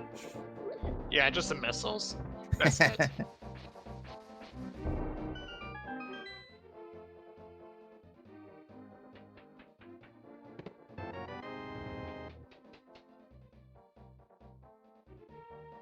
Rupees in jail. No need for those anymore. Especially considering too that we couldn't. Especially considering there was nothing on Zora. At least it feels like nothing was on Zora. It's like 2 hours in, and we're still like in the early game. Yeah, because the last key per se to Suitless Meridia, you could pretty much argue was the high jump boots, and those were in where was high jump? Billy May's room. That's the one. Second item.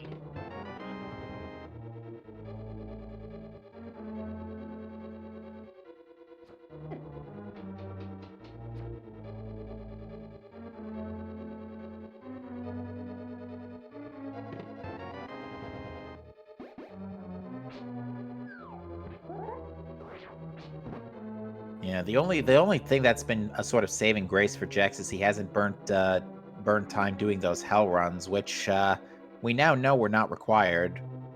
But we do know Lamp is also chilling in, not chilling, toasting in next to Speed Booster.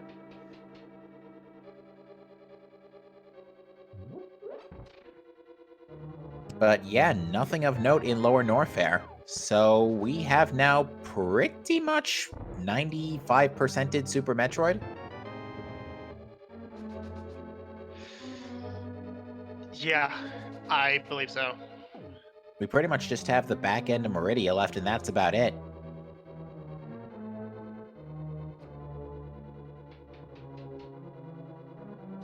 So, for all intents and purposes, we still could possibly see Shaktul having something.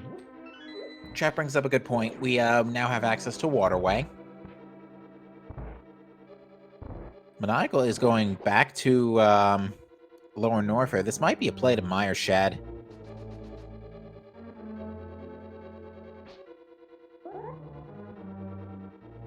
Speed Booster was in Bonk Rocks.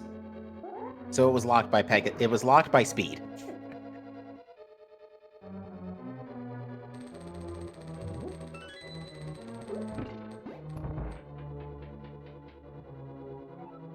Although here's a fun fact, in version 11.2, the cross-game portal has actually been scooted back one door to the right for Meyer, and the refill room has been restored. Yeah, which is a nice quality of life change for the cross game portal. So, welcome. Yeah, absolutely. Always welcome. Michael just taking a quick supers refill here.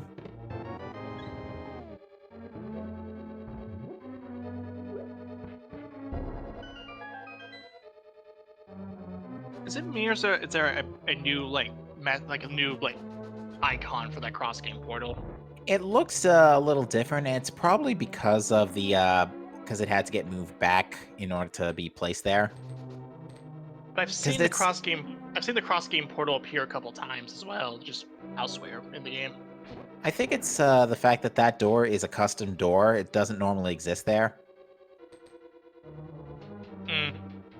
There's our last shield. Yeah, Myra's just a shield.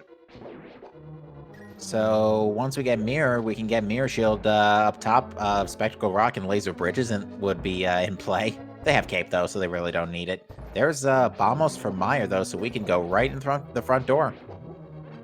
We can't clear it, but we can at least go and check out Meyer. Yeah, there's only 2 items for grabs in here, but we really don't have that many other options left besides Hammerless Ice. And Icebreakerless Ice too, for that matter, and Hookless Ice.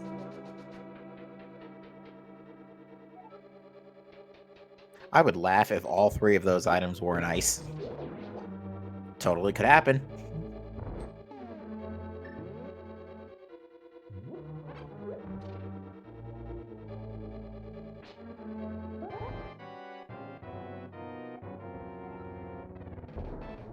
Without any heavy-duty projectile weapons, Maniacal's just taking a little extra time to clear this room. Yeah, like cane or a fire, any other heavy-duty projectile would be nice here, but there just are none.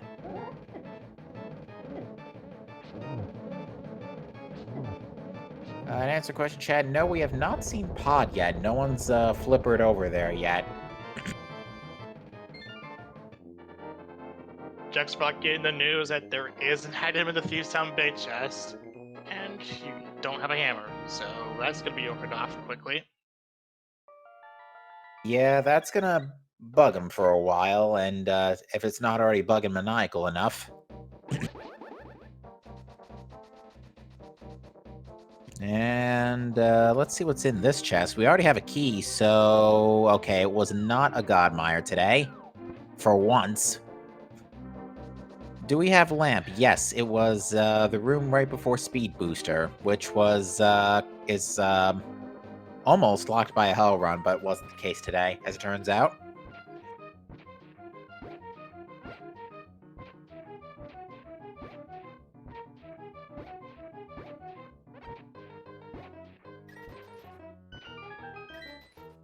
It's actually crazy that Hellrun and Zora were big baits, despite it looking very likely that they would have ended up being required.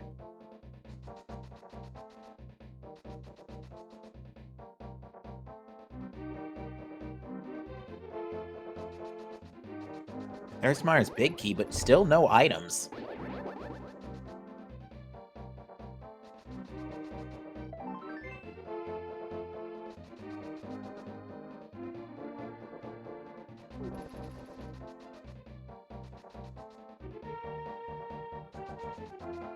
Time to light some torches.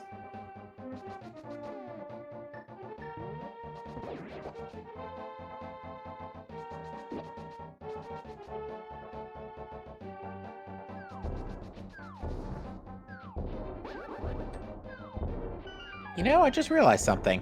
I don't think Skyward Sword had any torch lighting puzzles. I'd never played Skyward Sword, so I would not know. I'm just remembering it right now, and I'm thinking, yeah, wait a minute, we didn't have any actual fire-based weaponry in Skyward Sword. There is a Skyward Sword randomizer out there now too. It's ridiculous. Like everything, like Wii era and earlier, has randomizers now, and it's incredible, really. Shows a lot of people. Shows how many people are developed. Like shows how many randomizers are being developed. It feels like every year at this point.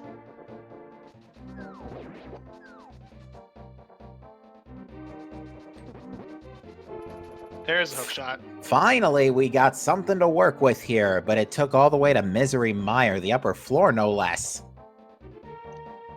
And this is a 2 hour and 8 minutes hook shot. So that gives us Ice Palace and East/Dark Death Mountain. So we finally have the world open to us. It would seems like forever. And to answer your question, chat, we could have Bow on Pyramid Fairy. It is absolutely possible. Bow is not needed for Ice Palace or Turtle Rock.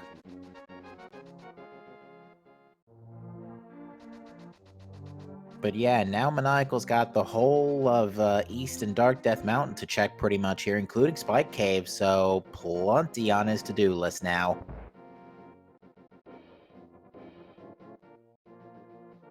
Still no sign of the hammer, though, so we might have a hammer go mode scenario here. How often do you see that?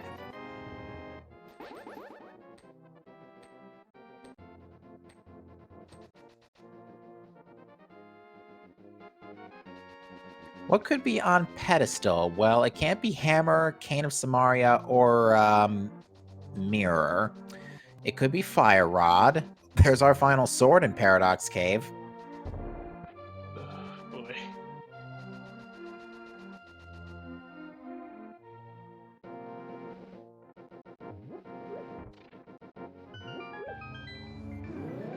What else is in here? The mirror. All right, that's Hera.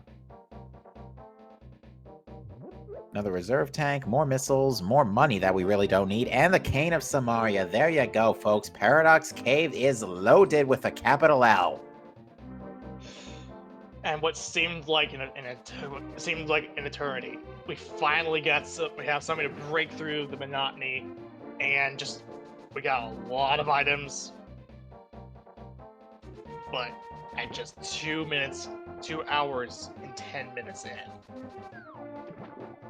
So yeah, currently for Go mode, we are looking for hammer, fire rod, and bow. And gravity suit. Because I do think you're still expected to have gravity suit for Dragon.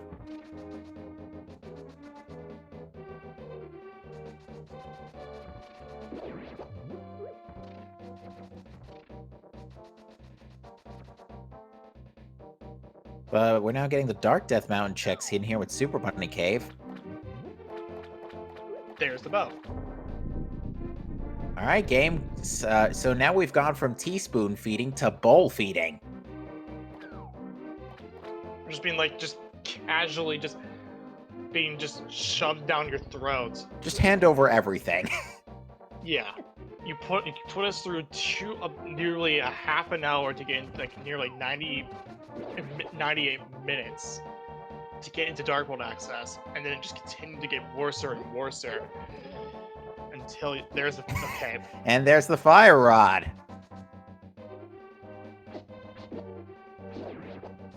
Alright, so now we're just looking for hammer and gravity suit. Although Maniacal would probably do Dragon without gravity suit. And it's Ether for Total Rock. We do not need Quake tonight. Literally everything was in Death Mountain, as chat points out. Yeah, and this goes to show how dumb this seed was and how abysmal this was too. Spiral Cave coming up for Maniacal, just to get our minds off of this for now. Yeah, at this point, I would say if gravity suit's on pedestal, Maniacal's not getting it. I mean, it could very logically still be a ped seed, but it's not happening.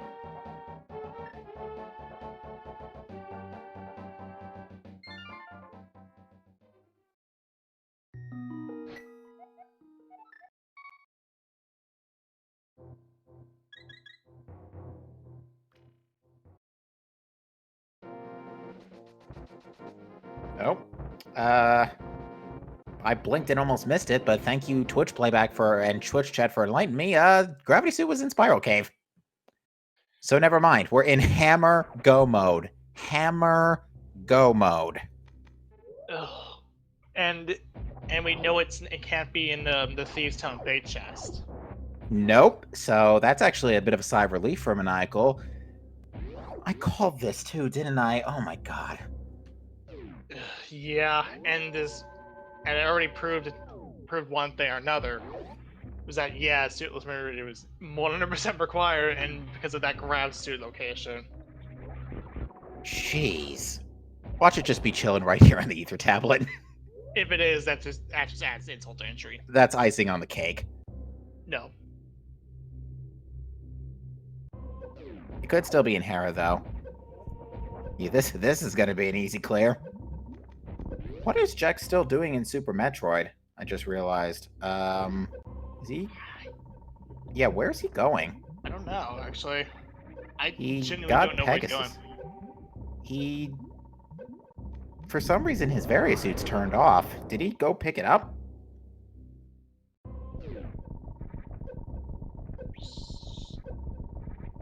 Either he didn't pick it up, or it's turned off. Okay. But has to burn it. Yeah, no, this is a KO. Yeah, there's no other way he's gonna survive that. No. So yeah, he must have not gone to Bonk Rocks after picking up Pegasus boots. Yeah, he doesn't have it. Sheesh. We Jacques do never had have... it. To answer a question in chat, we do have Checkerboard Cave, but that's the only Meyer check we have left. Actually, now we can go now get the... we only found one item in Maya, correct? We have found one item, yes. Yeah, so the other item could still... The other item, I think, is on Vidi. Either that or... Yeah, because it was on the big chest, which is basically the last check before Vitreous. Can Hammer be on Vidi? Yes. It actually could, which would suck.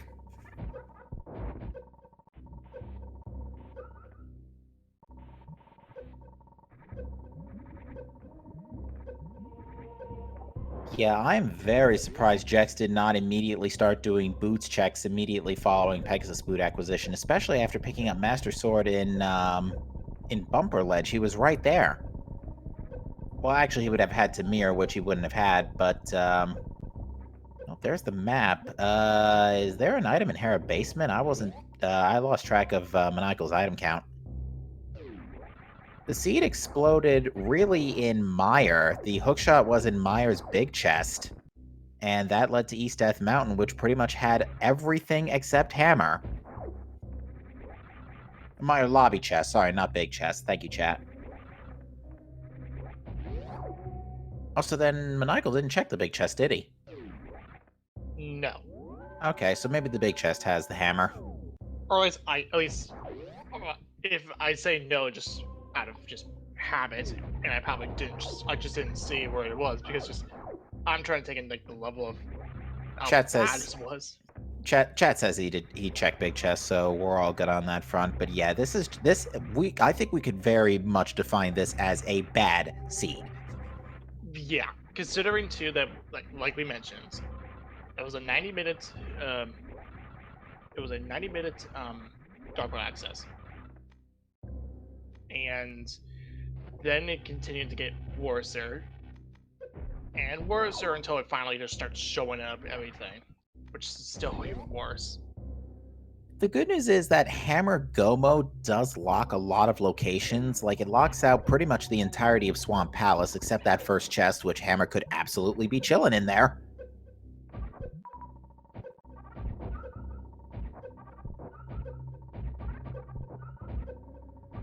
I think.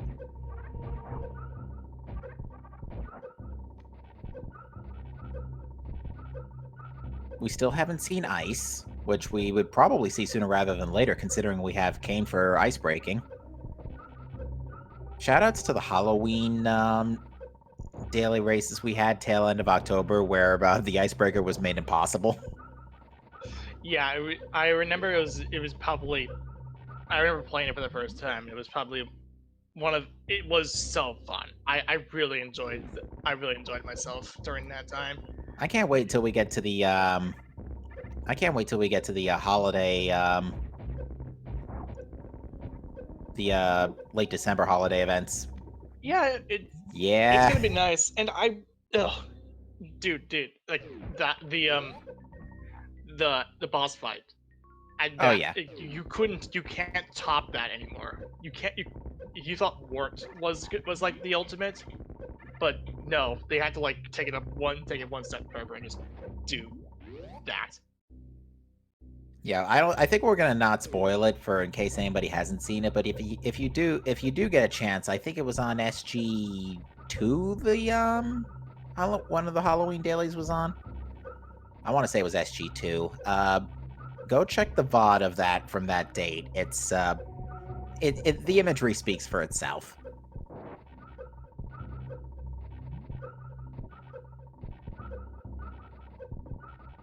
Oh yeah, by the way, we never saw Aqueduct. It was SG Prime. It was SG Prime, okay. And there was also SG2. Yeah, I was about to say we had two Halloween dailies.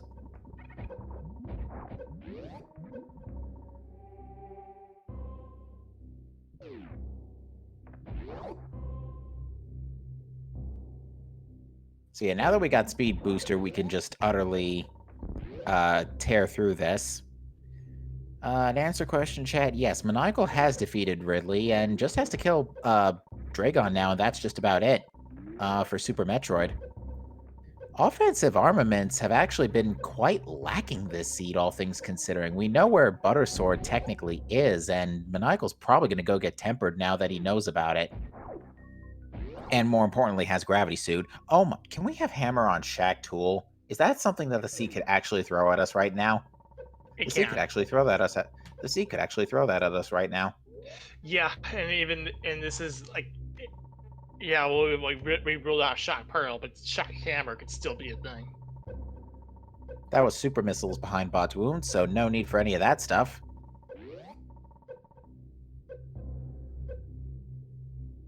Nice. Maniacal goes all the way across.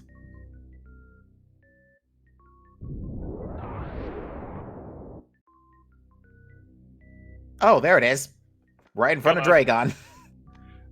So this will be a quick one. This slide plays in pretty smoothly here. So we went from being spoon-fed progression with Dark World access at 135-ish to go mode at 221.20.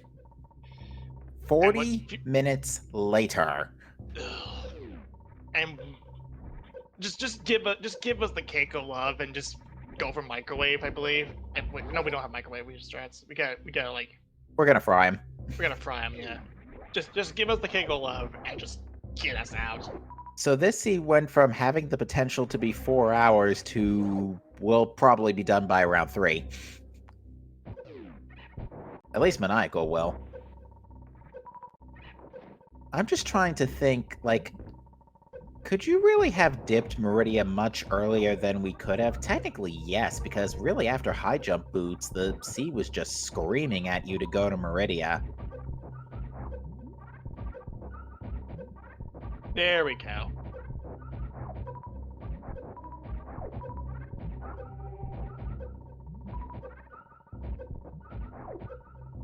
So yeah, I would say,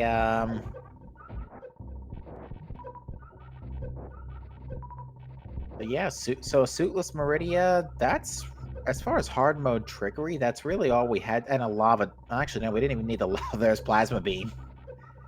Icing on the microwave was impossible. You couldn't possibly microwave it. You had to use the fry strats.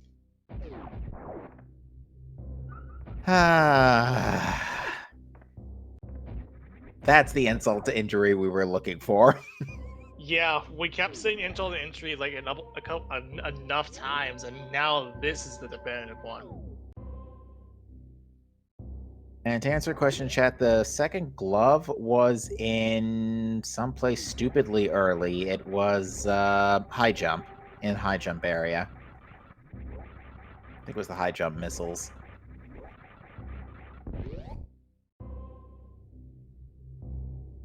Which means we are now Quippy.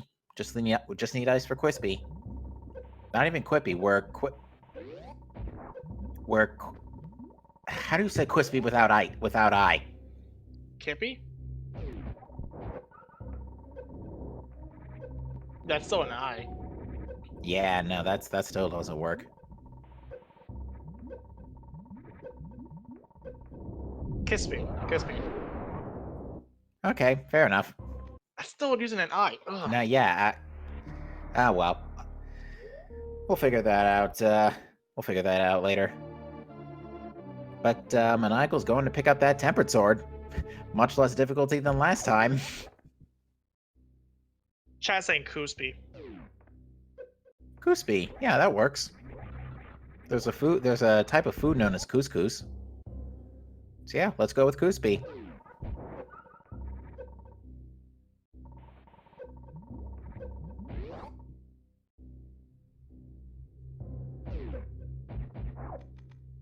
So yeah, so after Moon Pearl, it was Pegasus Boots to Various Suit, which was enough for you to lava dive your way into Lower Norfair.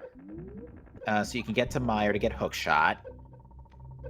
Then Dark Death Mountain for literally everything else, and then Dragon for Gravity. That's it. Or Hammer, rather. That's it. And I think Maniacal might actually just go ahead and be... Yeah, he's going to go to Turtle Rock now. Or no, he's just going to go back to A Link to the Past. But yeah, Maniacal's in go mode, and Maniacal can go mode dungeons incredibly efficiently, so he'll be in business here. So nothing was needed in Right Side Desert, unless it just so happened to be Flute there so that was an alternative way to mire.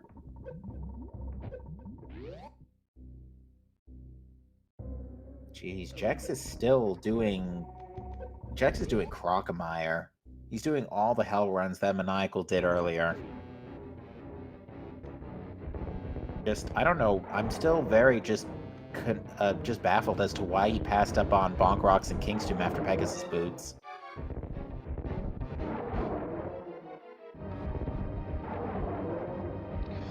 Yeah, and this is... I generally don't know. Jax is going to do Croc.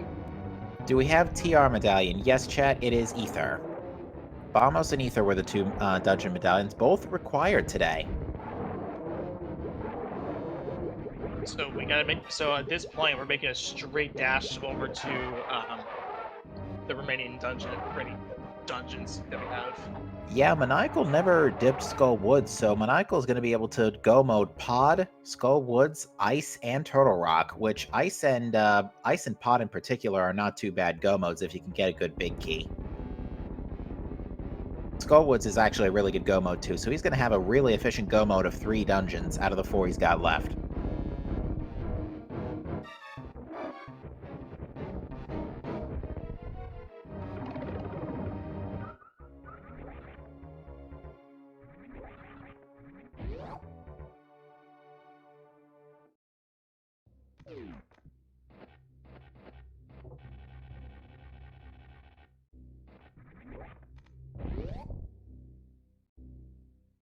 So yeah, as far as the restream is concerned, especially given that Jex just hasn't picked up Various Suit yet, this is going to be Maniacal's race hands down.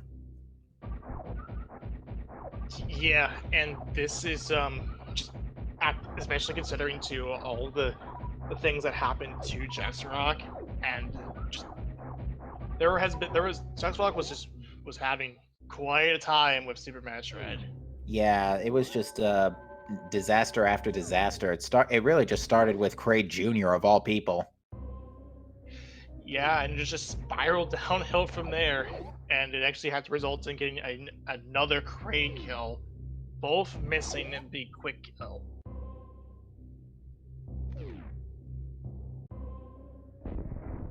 So that's the 4 crystal from Maniacal.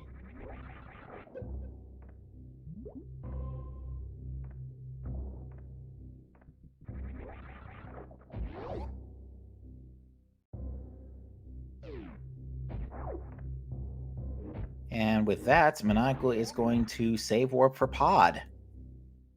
And Ice. Looks like Ice is first on Maniacal's to-do list. You can just swim up to Pod after that.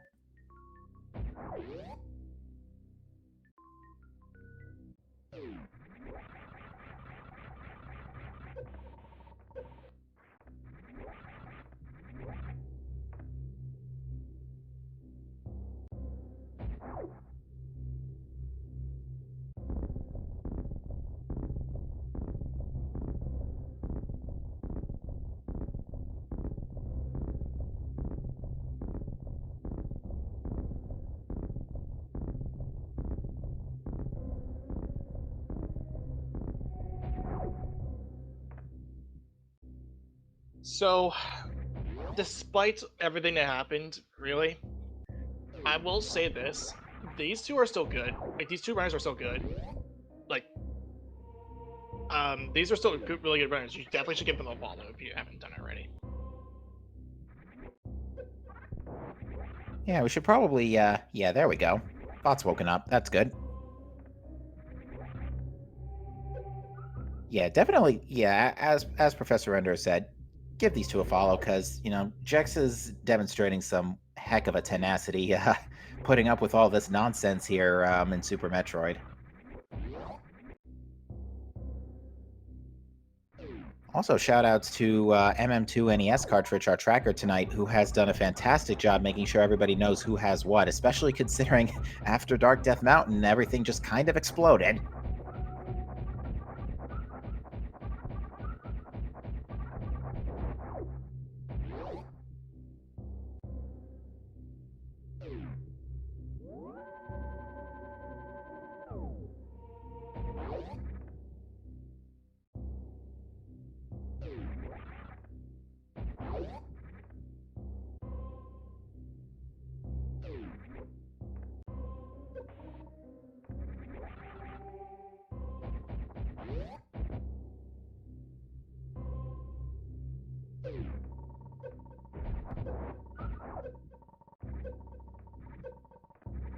Alright, so how early will this, how early will this big key show up? Is the question, because once that big key shows up, Pod should be a cakewalk.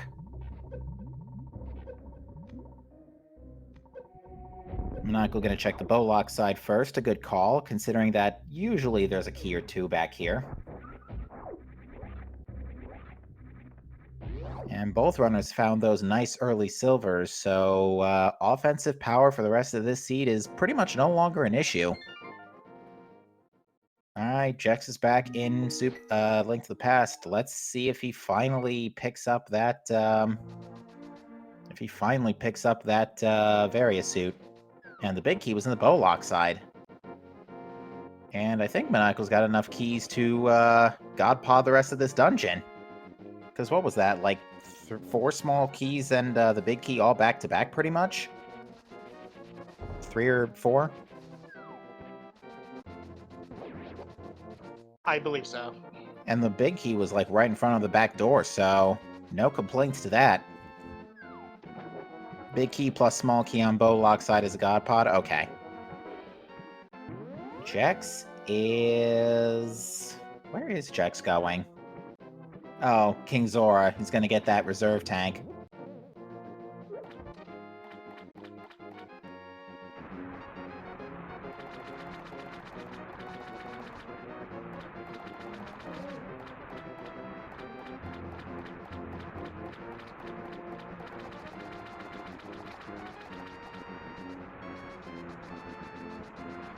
So this will be a. So we're heading over to. So we're heading over to the Helmstar fight, which will be a cakewalk because just we have silvers and we also have we get this not too bad. And Check's not gonna get the reserve tank here.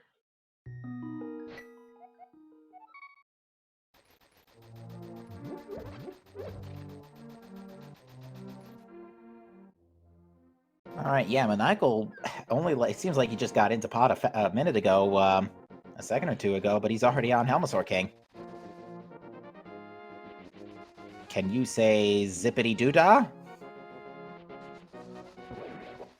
Probably, yeah.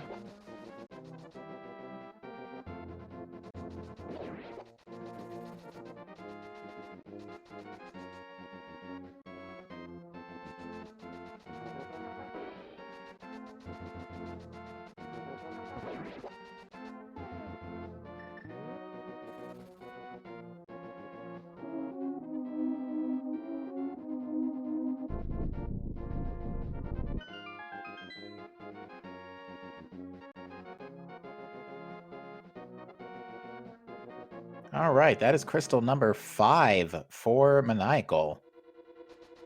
Now it's just a very quick go mode of ice.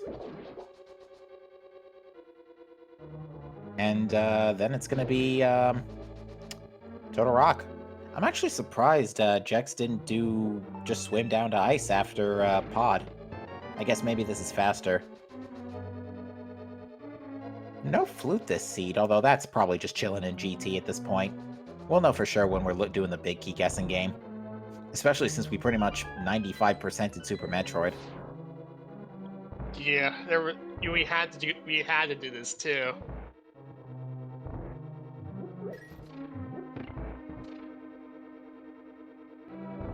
Yeah, it's pretty crazy, although Jex is actually gonna, I think,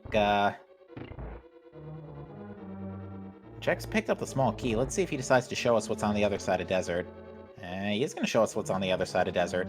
If Flute was here this whole time, then that probably was our expected Mire access rather than that lava dive shenanigans.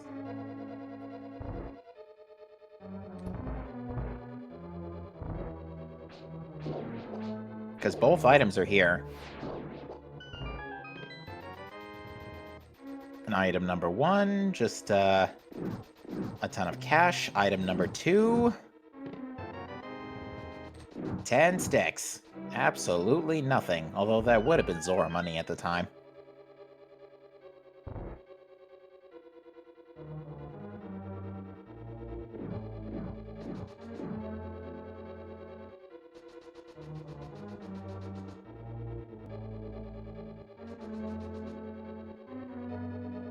All right, some fancy Cane of Samaria shenanigans later. I was about to say, are you planning on dropping the cane block anytime soon, Maniacal?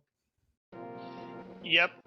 You just extend the door state, and you're by using the Samaria block as a way to block yourself, and you're through.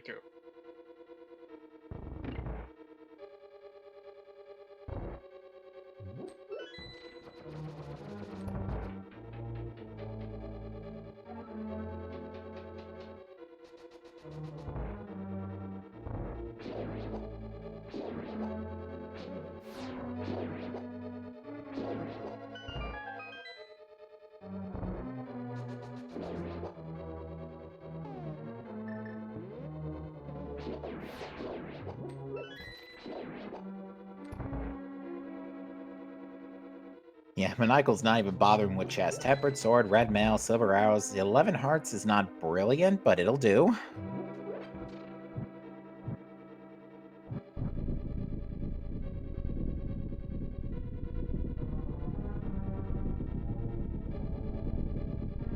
But yeah, unfortunately, Jex is just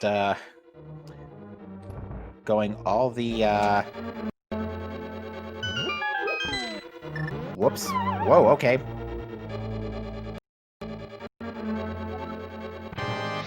With Fire Rod and half magic, you will have fire magic. Plenty of magic. He got the first spin, so there's 2 cold stare puffs down the drain. 1 more soon to follow. I'm actually hearing your voice getting drowned out by the music here. Jeez. Yeah, Maniacal's audio is a lot louder.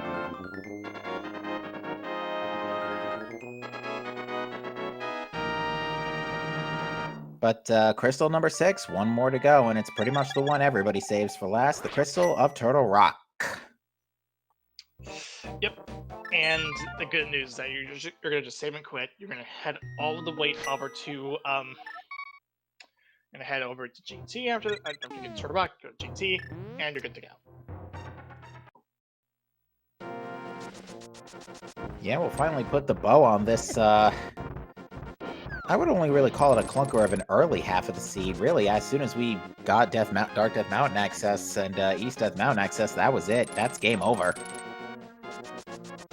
But it still took like a good 90 minutes just to get your Darkwood access, and then add it up further just add it up further. Just ugh. Yeah, the first half of the seed was absolute garbage. No questions asked. And you had Jex is about to get the very bad news that, hey, surprise, you can go do, surprise, you didn't have to do all those hell runs.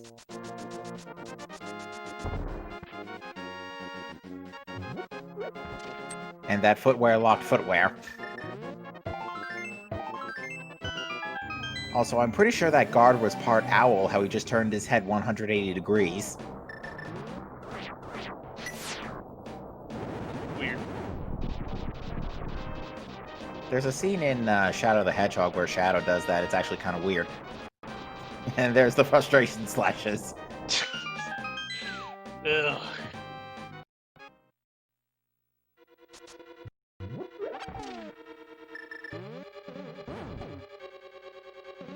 I think he's not sure how to process this. My goodness gracious, yeah, that's way too late of a Varia suit. So that's yeah, it's gonna be Varia suit to Meyer access to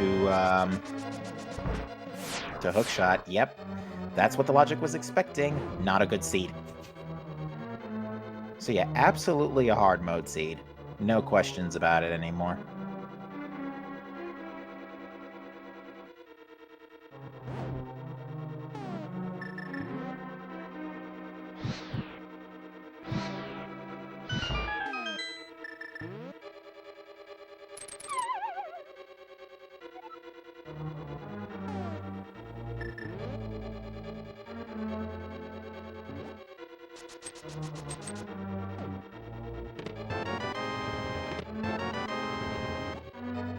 Ooh, 2 small keys in right side Turtle Rock. That's nice.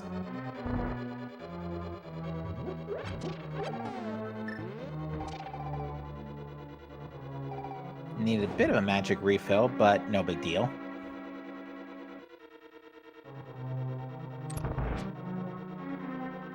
Yeah, there's a lot of places Fluke could have been, but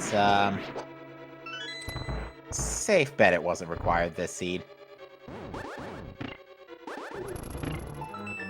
We'll know for sure if it wasn't required if it just pops up a GT.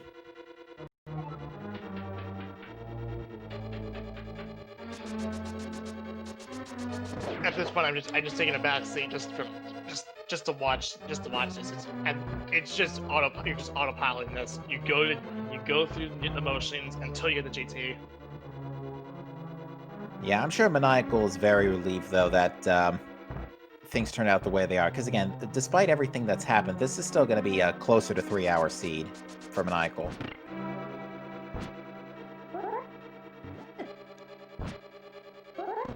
Ooh, got Bunny Bean just a tad bit too early.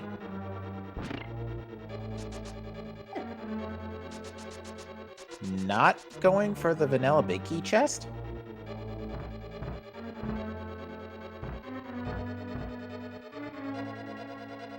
Unless I missed him picking up the big key already. Oh, he's stealing a key. He must have picked up the big key already. Yeah, he did pick up the big key. It was probably the first chest. And I just completely missed it. Alright, yeah, Jex is doing the lava dive here. Oh, I think he let go of A2, jump too early and got hit by that Namahe. He's got a Crystal Flash again. He's got a couple Crystal Flashes, so he's got plenty of tries at this. Yeah, you got plenty of work with. And I think after stealing that key, Maniacal is all good on keys for the rest of this seed. I think he only needs one more to finish the dungeon.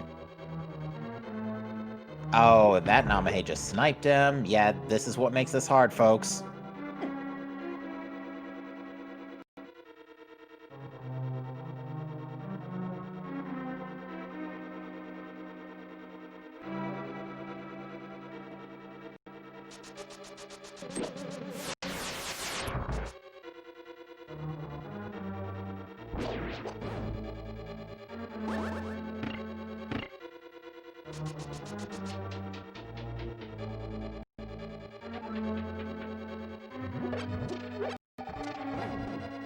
Alright.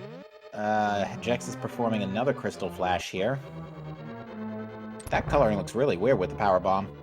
I wasn't expecting to see that kind of green.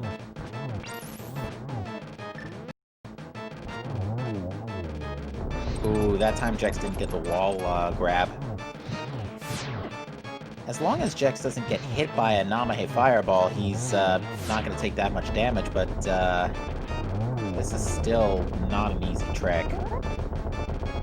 And yeah, again, based on what we've seen, it looks like this was required. Wow, nice second phase Trinex there for Maniacal. Jex is out of Crystal Flashes. This is the last chance, and that's going to be a KO. Yeah, as he gets the 7th and final crystal. Folks, get your guesses in chat. There are 22 locations in Ganon's Tower, 21 chests and 1 torch where the big key could be hiding. So get your guesses in between 1 and 22 where you think that big key is hiding. We'll give you an extra few seconds because this is Turtle Rock to GT, which doesn't take too long. So we'll give you a few extra seconds here to get your guesses in. I guess we'll stop as soon as he makes the decision as to where he goes left or right. Yeah, I'll mark it with lines in chat. Okay, so all we really gotta do is just use all of the 7 crystals to open up GT, obviously, and then just get that big key, get out. It's a matter of going to kill Ganon and then Mother Brain, which Mother Brain will be quite fast because of the change made in SMZ3. Yeah, not only that, Maniacal's also packing cut off. There we go. Not to mention he's also got Charge Plasma Wave, which is still relatively strong, because I think that's still 750 damage for a full charge shot. Sounds about right. Oh, big yellow doors. Wow. So it was guess number 3, which means the winner of the big key guessing game is ITV. First guess of the contest here. Congratulations, you have won a lifetime supply of Link to the Past randomizer seeds, SMZ3 combo randomizer seeds, I should say. Go to samus.link to claim your prize. Disclaimer: those randomizer seeds can be played by just about anybody. They are not special in any way, shape, or form. And they're not available in Nebraska. Really? Nothing's available in Nebraska.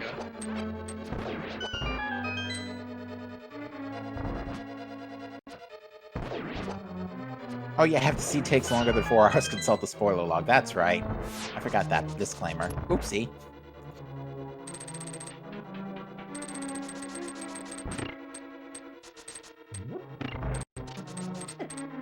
Alright, so Jex is attempting Namahe jump again.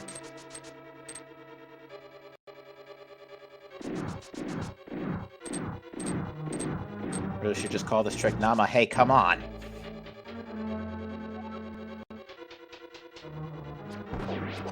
Yeah, because the second wall jump to get past the upper Namahe, that's the one that's gonna make life a pain in the backside.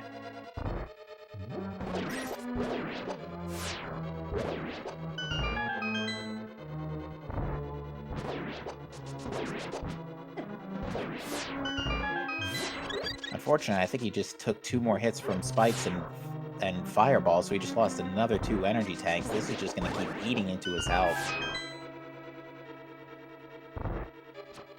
Yeah, this just hurts, honestly. It's especially painful to watch because Jex is on the right track here, as far as we're aware.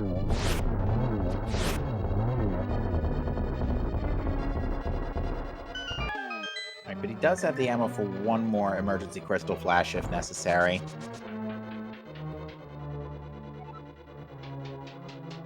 Oh, other Namahe got in the way again. Yeah, for perspective, Maniacal nailed this first try, which is another one of the major reasons why he holds such respectable positions in the SMZ3 rando community.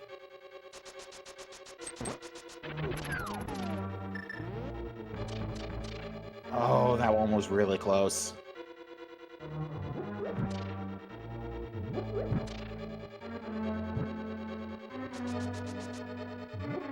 Alright, Jex is gonna have to, Jex might try 1 more time with reserves before, attempting another Crystal Flash.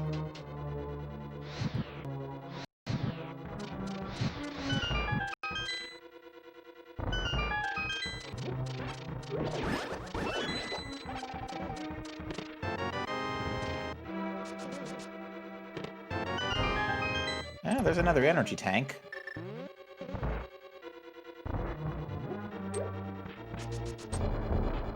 Considering how starved for energy we were up until we got to Death Mountain, I'm pretty sure Maniacal's gonna welcome that.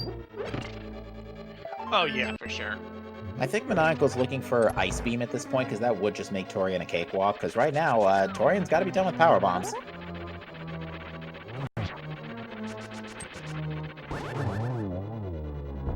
Hold on, two's down. And Moldorm's last possessions include today just a big 20. I would have laughed if that was Flute. Would have laughed if that was Flute. Vanilla.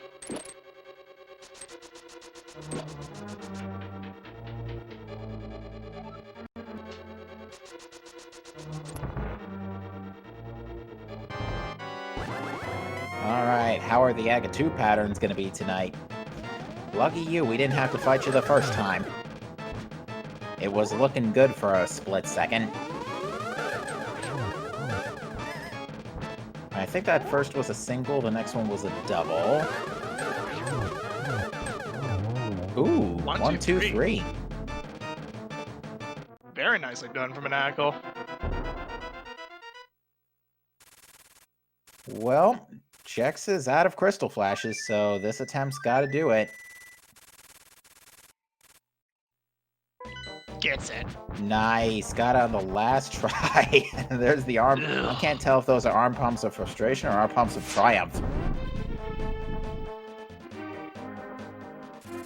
Oh my goodness gracious.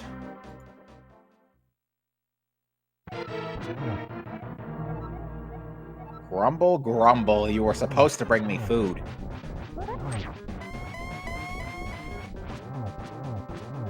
Ah, yes. Zelda 1 jokes.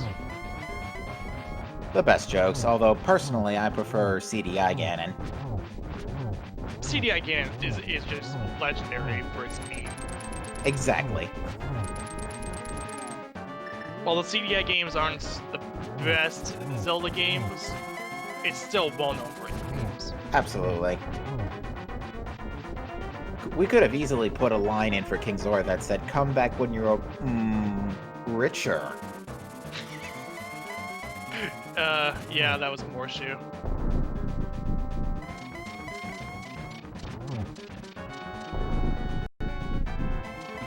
Yeah, maybe no new Ganon quotes were added in version 11.2, but maybe with the updated text boxes, now that they have more characters per line, maybe we will see some new Ganon quotes. I wouldn't mind them. Yeah, that'd be a nice welcome addition because you got a lot more lines to work with. Did you find the arrows in Criteria? Yes, they were like the first thing we found when we got back to Super Metroid. Have some. Who needs torch glitch? I have half magic silver arrows and I just got a double on you. Single G for Maniacal. Alright, well Jex has finally made it to the mire area, so Jex is going to get the hook shot, which will basically explode his seed wide open once he gets to East Death Mountain.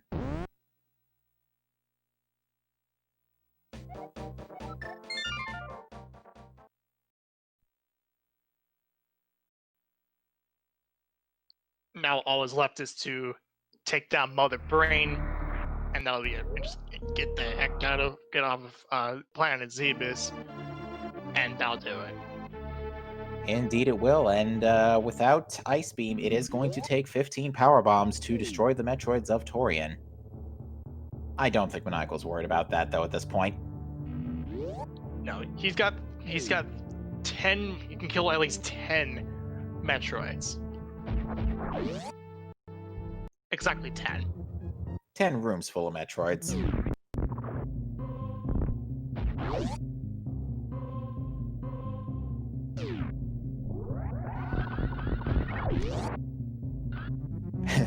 And Maniacal picks up the other Greg. Just cuz. Yeah, although I think that name in particular came from Ocarina of Time, because that's the only game that has, like, that randomizer. There is exactly one green rupee.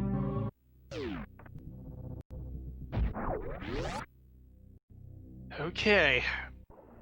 Maniacal's gonna now head his way into Turian. What Jex should be doing here, and I think Maniacal didn't do this earlier, is Jex should be emptying his missile count. Because when his missiles go below 35, that guarantees Big Bird here was going to do the egg attack. 32 missiles. Thank you, chat. Yeah, I figured it was like it was somewhere in the mid to low 30s. But yeah, Jex is not doing that, and it's causing Big Bird to waste some time here. But looks like Charge Wave did the trick for the rest of the night. And that's the fight done.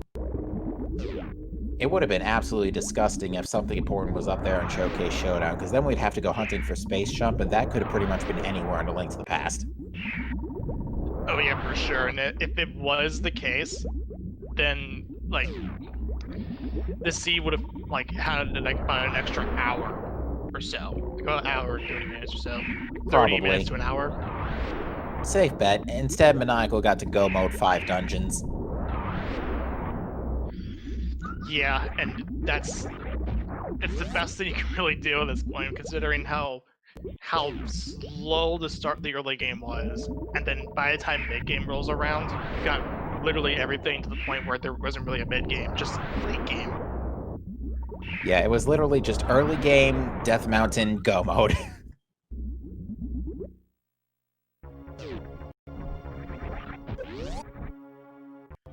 Okay, so now we're getting really close. We just gotta deal with the baby. Either doing baby skips or just letting the baby just grab you and just make sure you're facing right. I'm going to assume that given that Maniacal's taking his health down, he's intentionally going to just get latched. Makes sense.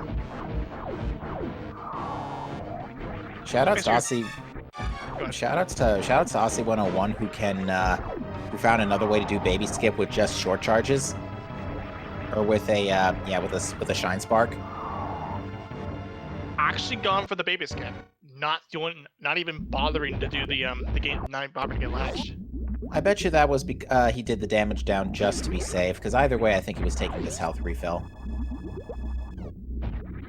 Okay, yes, the Aussie with the short, yeah, the baby skip with the short jumps, because that was impressive. That was in the 100% tournaments that happened not too long ago. Finals. Well, I remember him demonstrating it in some practice work he was doing right before one of our weeklies. I know he showed it off too in during the finals of I believe the 100% tournament. I'll have to watch that back later. It was I know it was a clip. There's a clip floating about. I'm gonna go for Zepatite skips.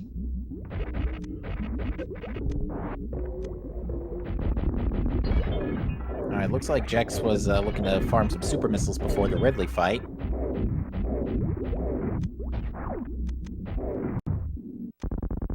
Alright, so yeah, another quality of life version of this version, Mother Brain Yeet!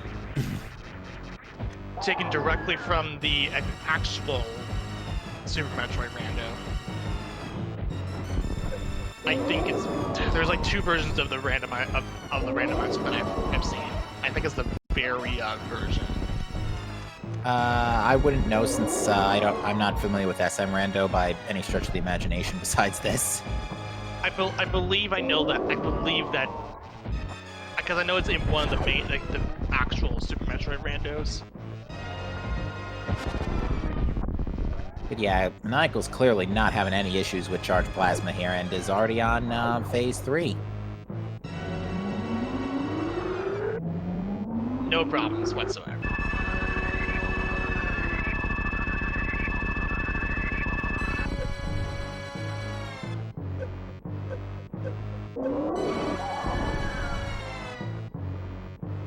For stand up.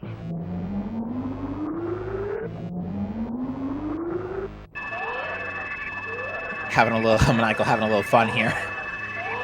It's got nothing else to do while this what can be considered an auto scroller just happens. Fair enough.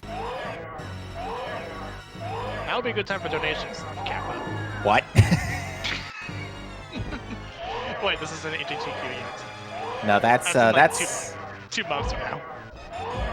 not even. It's more like 7 weeks. 7 weeks, yeah. Yeah, it's like still 2 months. I can't wait for that. Oh yeah, me too. Yeah, I can't wait for HDQ. Is always the one that it's always the funnest to see. Like last year's HDQ, like literally at the start of the year, I was really thrilled because of Hat in Time being the lead-off game. Personally, one of my favorite indie games of all time. Yeah, I think this past SGDQ we had either S or AGDQ, we had Ori and the Will of the Wisps, and that was great. I didn't realize the game could be beaten in like an hour and 15 minutes. It's like, wow, really? It took me like 12 hours. I think it was SGDQ. I think so too. Because I know Hat in Time was AGDQ. Meanwhile, by the way, Mother Brain's dead. While we were just talking about AGDQ, just suddenly Mother Brain's just gone, reduced to atoms. Maniacal wanted to emulate that a little bit. No, I'm kidding. But yep, it's just the escape run to Zebes, and that's gonna be all she wrote for this seed.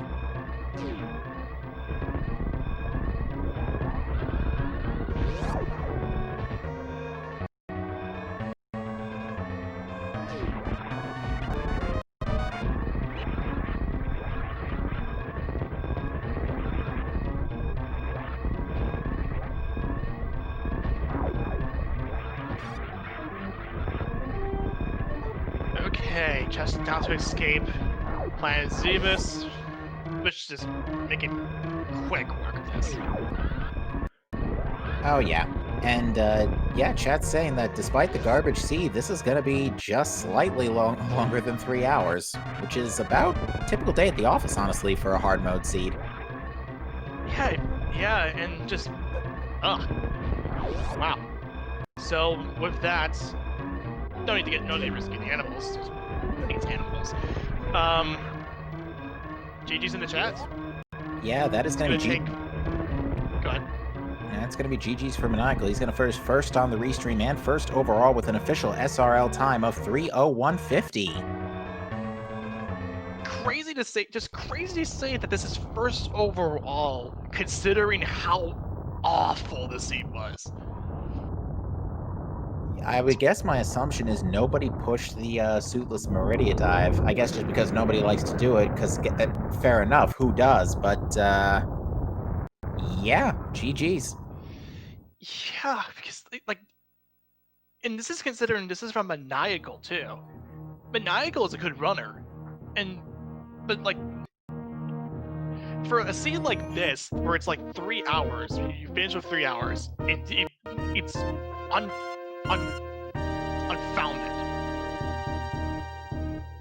Hopefully he joins us in here for an interview.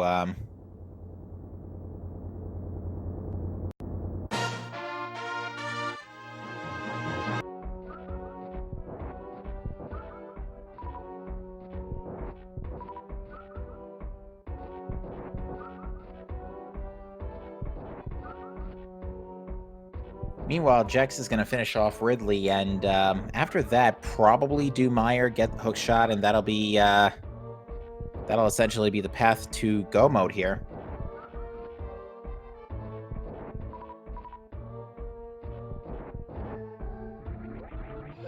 Yeah, and especially considering how unfoundedly difficult this scene really had you wanting to do, is just incredible.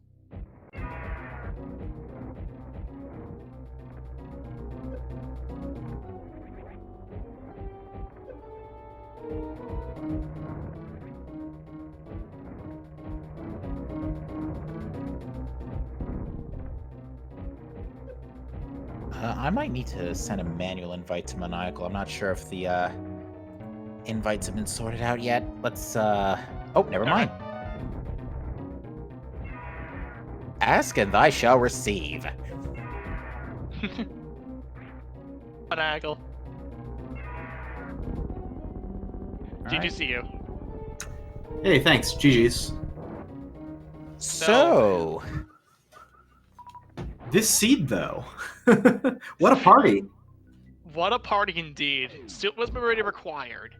Yeah, you weren't getting around that one. That was, as far as I could tell, required unless you wanted to do some overworld glitches. yeah, and Flute wasn't in Right Side Desert, so yeah, Flute wasn't an easy way to skip that lava dive. So that lava dive, we're pretty sure was required as well. Yeah, we got to go all in on lots of fun hard mode nonsense. I kind of dug it. It'd been a while since I'd had one of these. Yeah, and despite that, it turns out the hell runs weren't required. Yeah, that book was just a giant piece of trash. It was pretty funny. I chased it pretty hard when I got it, because I went in because where the tanks fell, it was really suggestive, and then obviously it wasn't required. So it was Lamp and Book, both like hard pointing to Desert behind that hell run, and then Desert was just like, when the small key was on the torch, I got really worried, and I was like, whatever, I'll at least get my crystal. And then Landmo was the map, and whatever was on Landmo was behind Boots anyway. And so I was wondering, like, did I isolate Boots at Zora at that point? Yeah, and as it turns out, for us at home, Zora had the 5th known energy tank in that second reserve, so we thought that hell run, that Zora was the one who put that Book and Lamp into play. Until you went to Thieves Town, got Boots, and checked King's Tomb. Yeah, the hammerless thieves to to Boots being everything, and the fact that Boots was such a strong progression signal, and the fact that Lower Norfair was empty is what sent me back to Mire. Mire got me pretty good yesterday, so I wasn't about to stomach that again. And then with Hookshot there, I just was immediately on the chase. Yeah, we went from finally Dark World access at 1 hour and 35 minutes to Go mode at 2:20. Yeah, which, I mean, that's about a pretty reasonable gap. The Dark World was pretty late, but there was a lot of Super Metroid stuff you could do in Logic. Just in terms of like wrecked ship and everything. But it was a very slow starter. I was looking at the clock at like 40, 50, 60 minutes and thinking, man, we might be in for one here. But then it came together rather nicely. Yeah, I mean, we can't really call it a get wreck ship because since wreck ship had screw attack, so we call it a get screwed ship today. Yeah, and it had bombs too, which was actually really nice.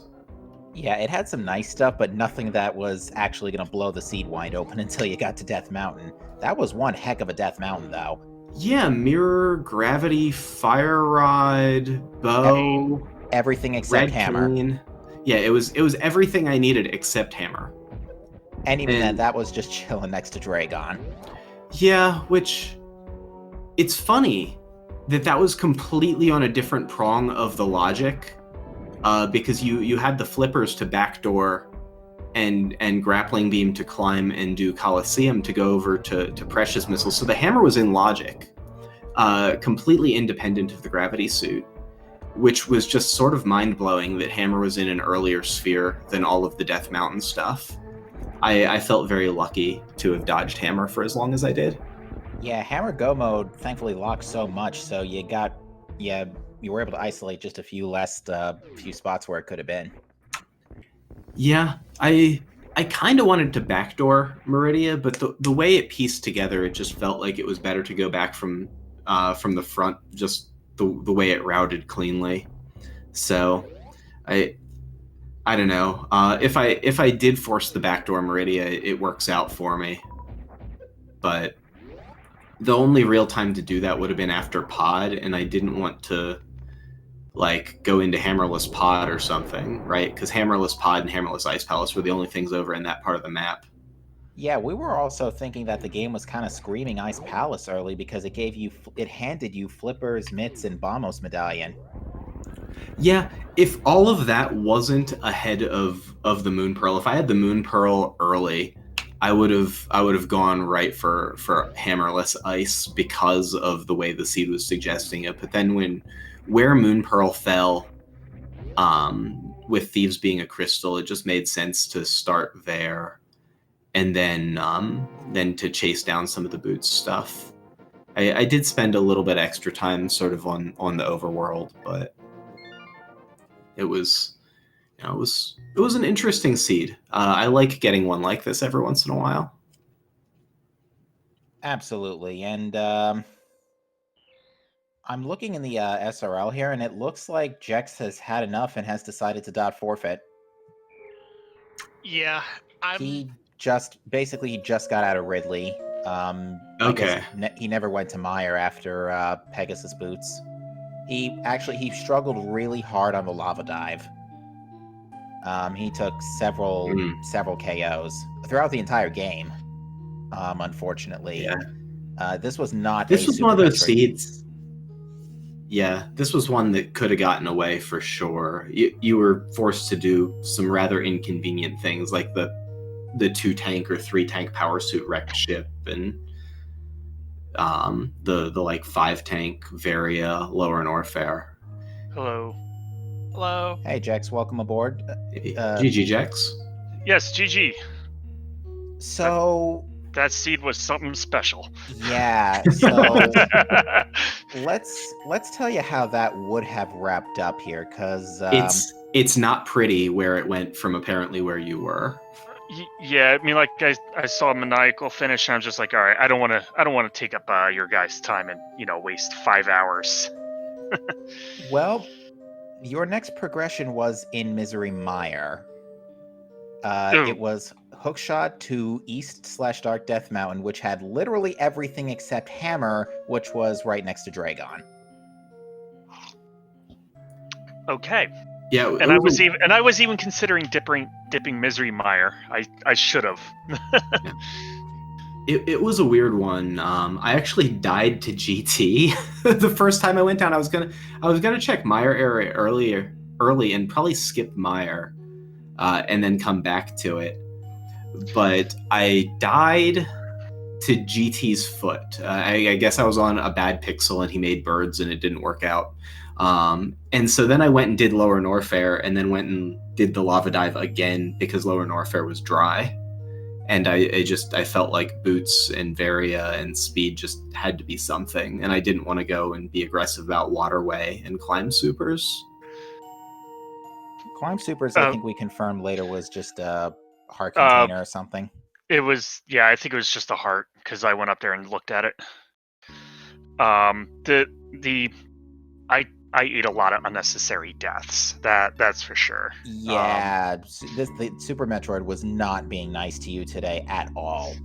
Oh my god, the Suitless Meridia runs after I picked up Moon Pearl, trying to get out of there to start doing Dark World checks, and those Evirs hit really hard. Yeah, more than a tank, apparently. Yeah. Evirs are deceptively strong.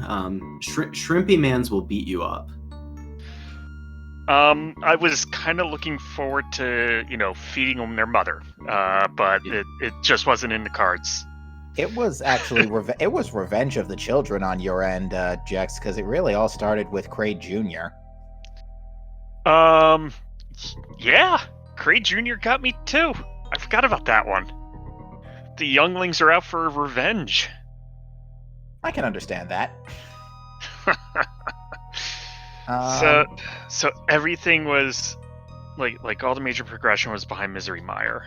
Yes, including the last sword.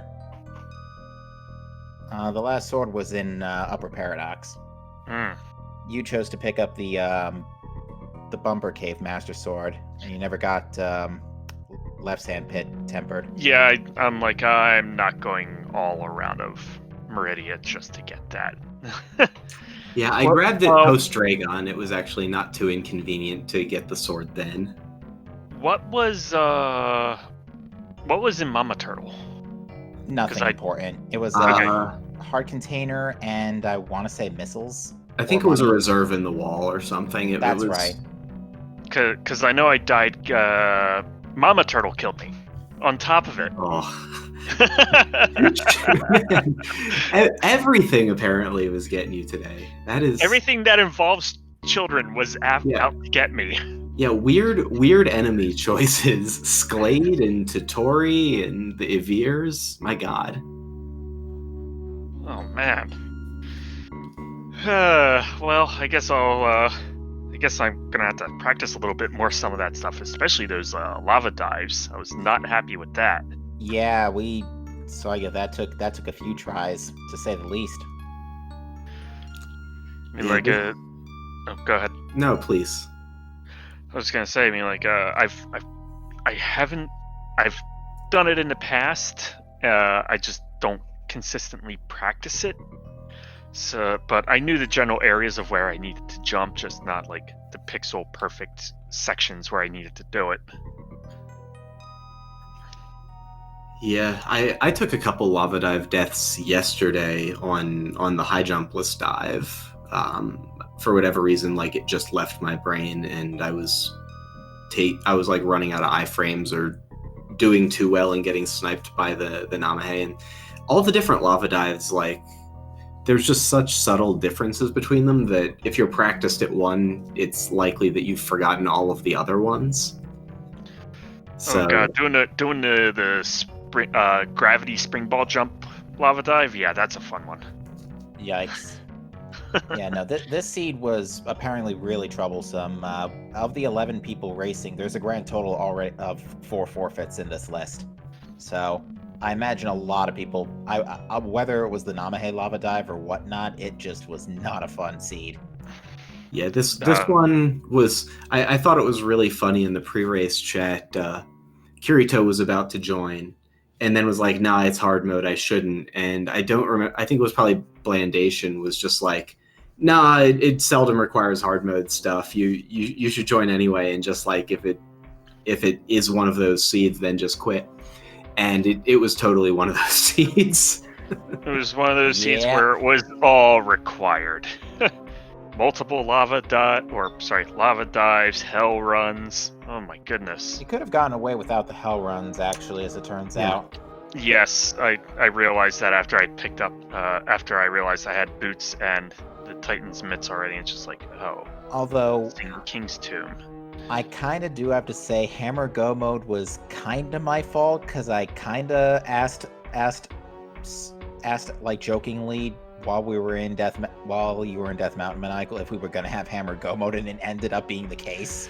It was a pretty good Hammer Go mode, all things considered. Like It could have been a lot worse. It was in path. It wasn't in one of the crappy spots that got opened up. It could have been a Graveyard Ledge. Yeah, there's a lot of paint left on the map based on the nature of that Death Mountain and like the high yield spots that were downstream. I mean, my collection was 60 lower than my collection yesterday, so that says something. Well, anyways, thanks for the commentary, and I'm gonna get rolling. Yeah, I think it's just about time we close out here too. Anything else you want to say before we close out, Maniacal? No, just thanks for having me on the restream. GG's to Jex and everyone else. And yeah, I mean, it was a lot of fun. I'm glad I was able to make it through and win one. I think it had been a few weeks since I'd won one of these weeklies, so it's always nice to get a win. Couldn't quite get the sub 3, but did get the blue bomber, so redeemed what I could. Fair enough. And we did have Neaterific and Apathy Duck finish second and third with times of 3:12:33 and 3:14:37. So GG to them as well. With that said, yeah, I think we're going to close out here.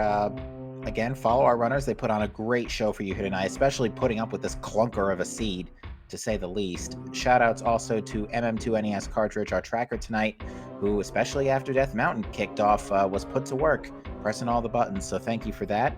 Professor Ender, thank you for taking time out of your Monday evening to join me up in the booth, short notice. Thank you very much. I figured, you needed someone on board, and well, I'm here for you. Thank you. But with that said, folks, yeah, that's going to be it for us tonight. Thank you all for watching. We will be back on Monday with this is either, let me triple check if this is the next match will be our second hard mode weekly on Sunday afternoon, November 29th at 3 p.m. Eastern Time, channel to be determined. We hope you will join us for that. Thank you all for watching. Have a fantastic rest of your night, and we will see you next mission. Take it easy.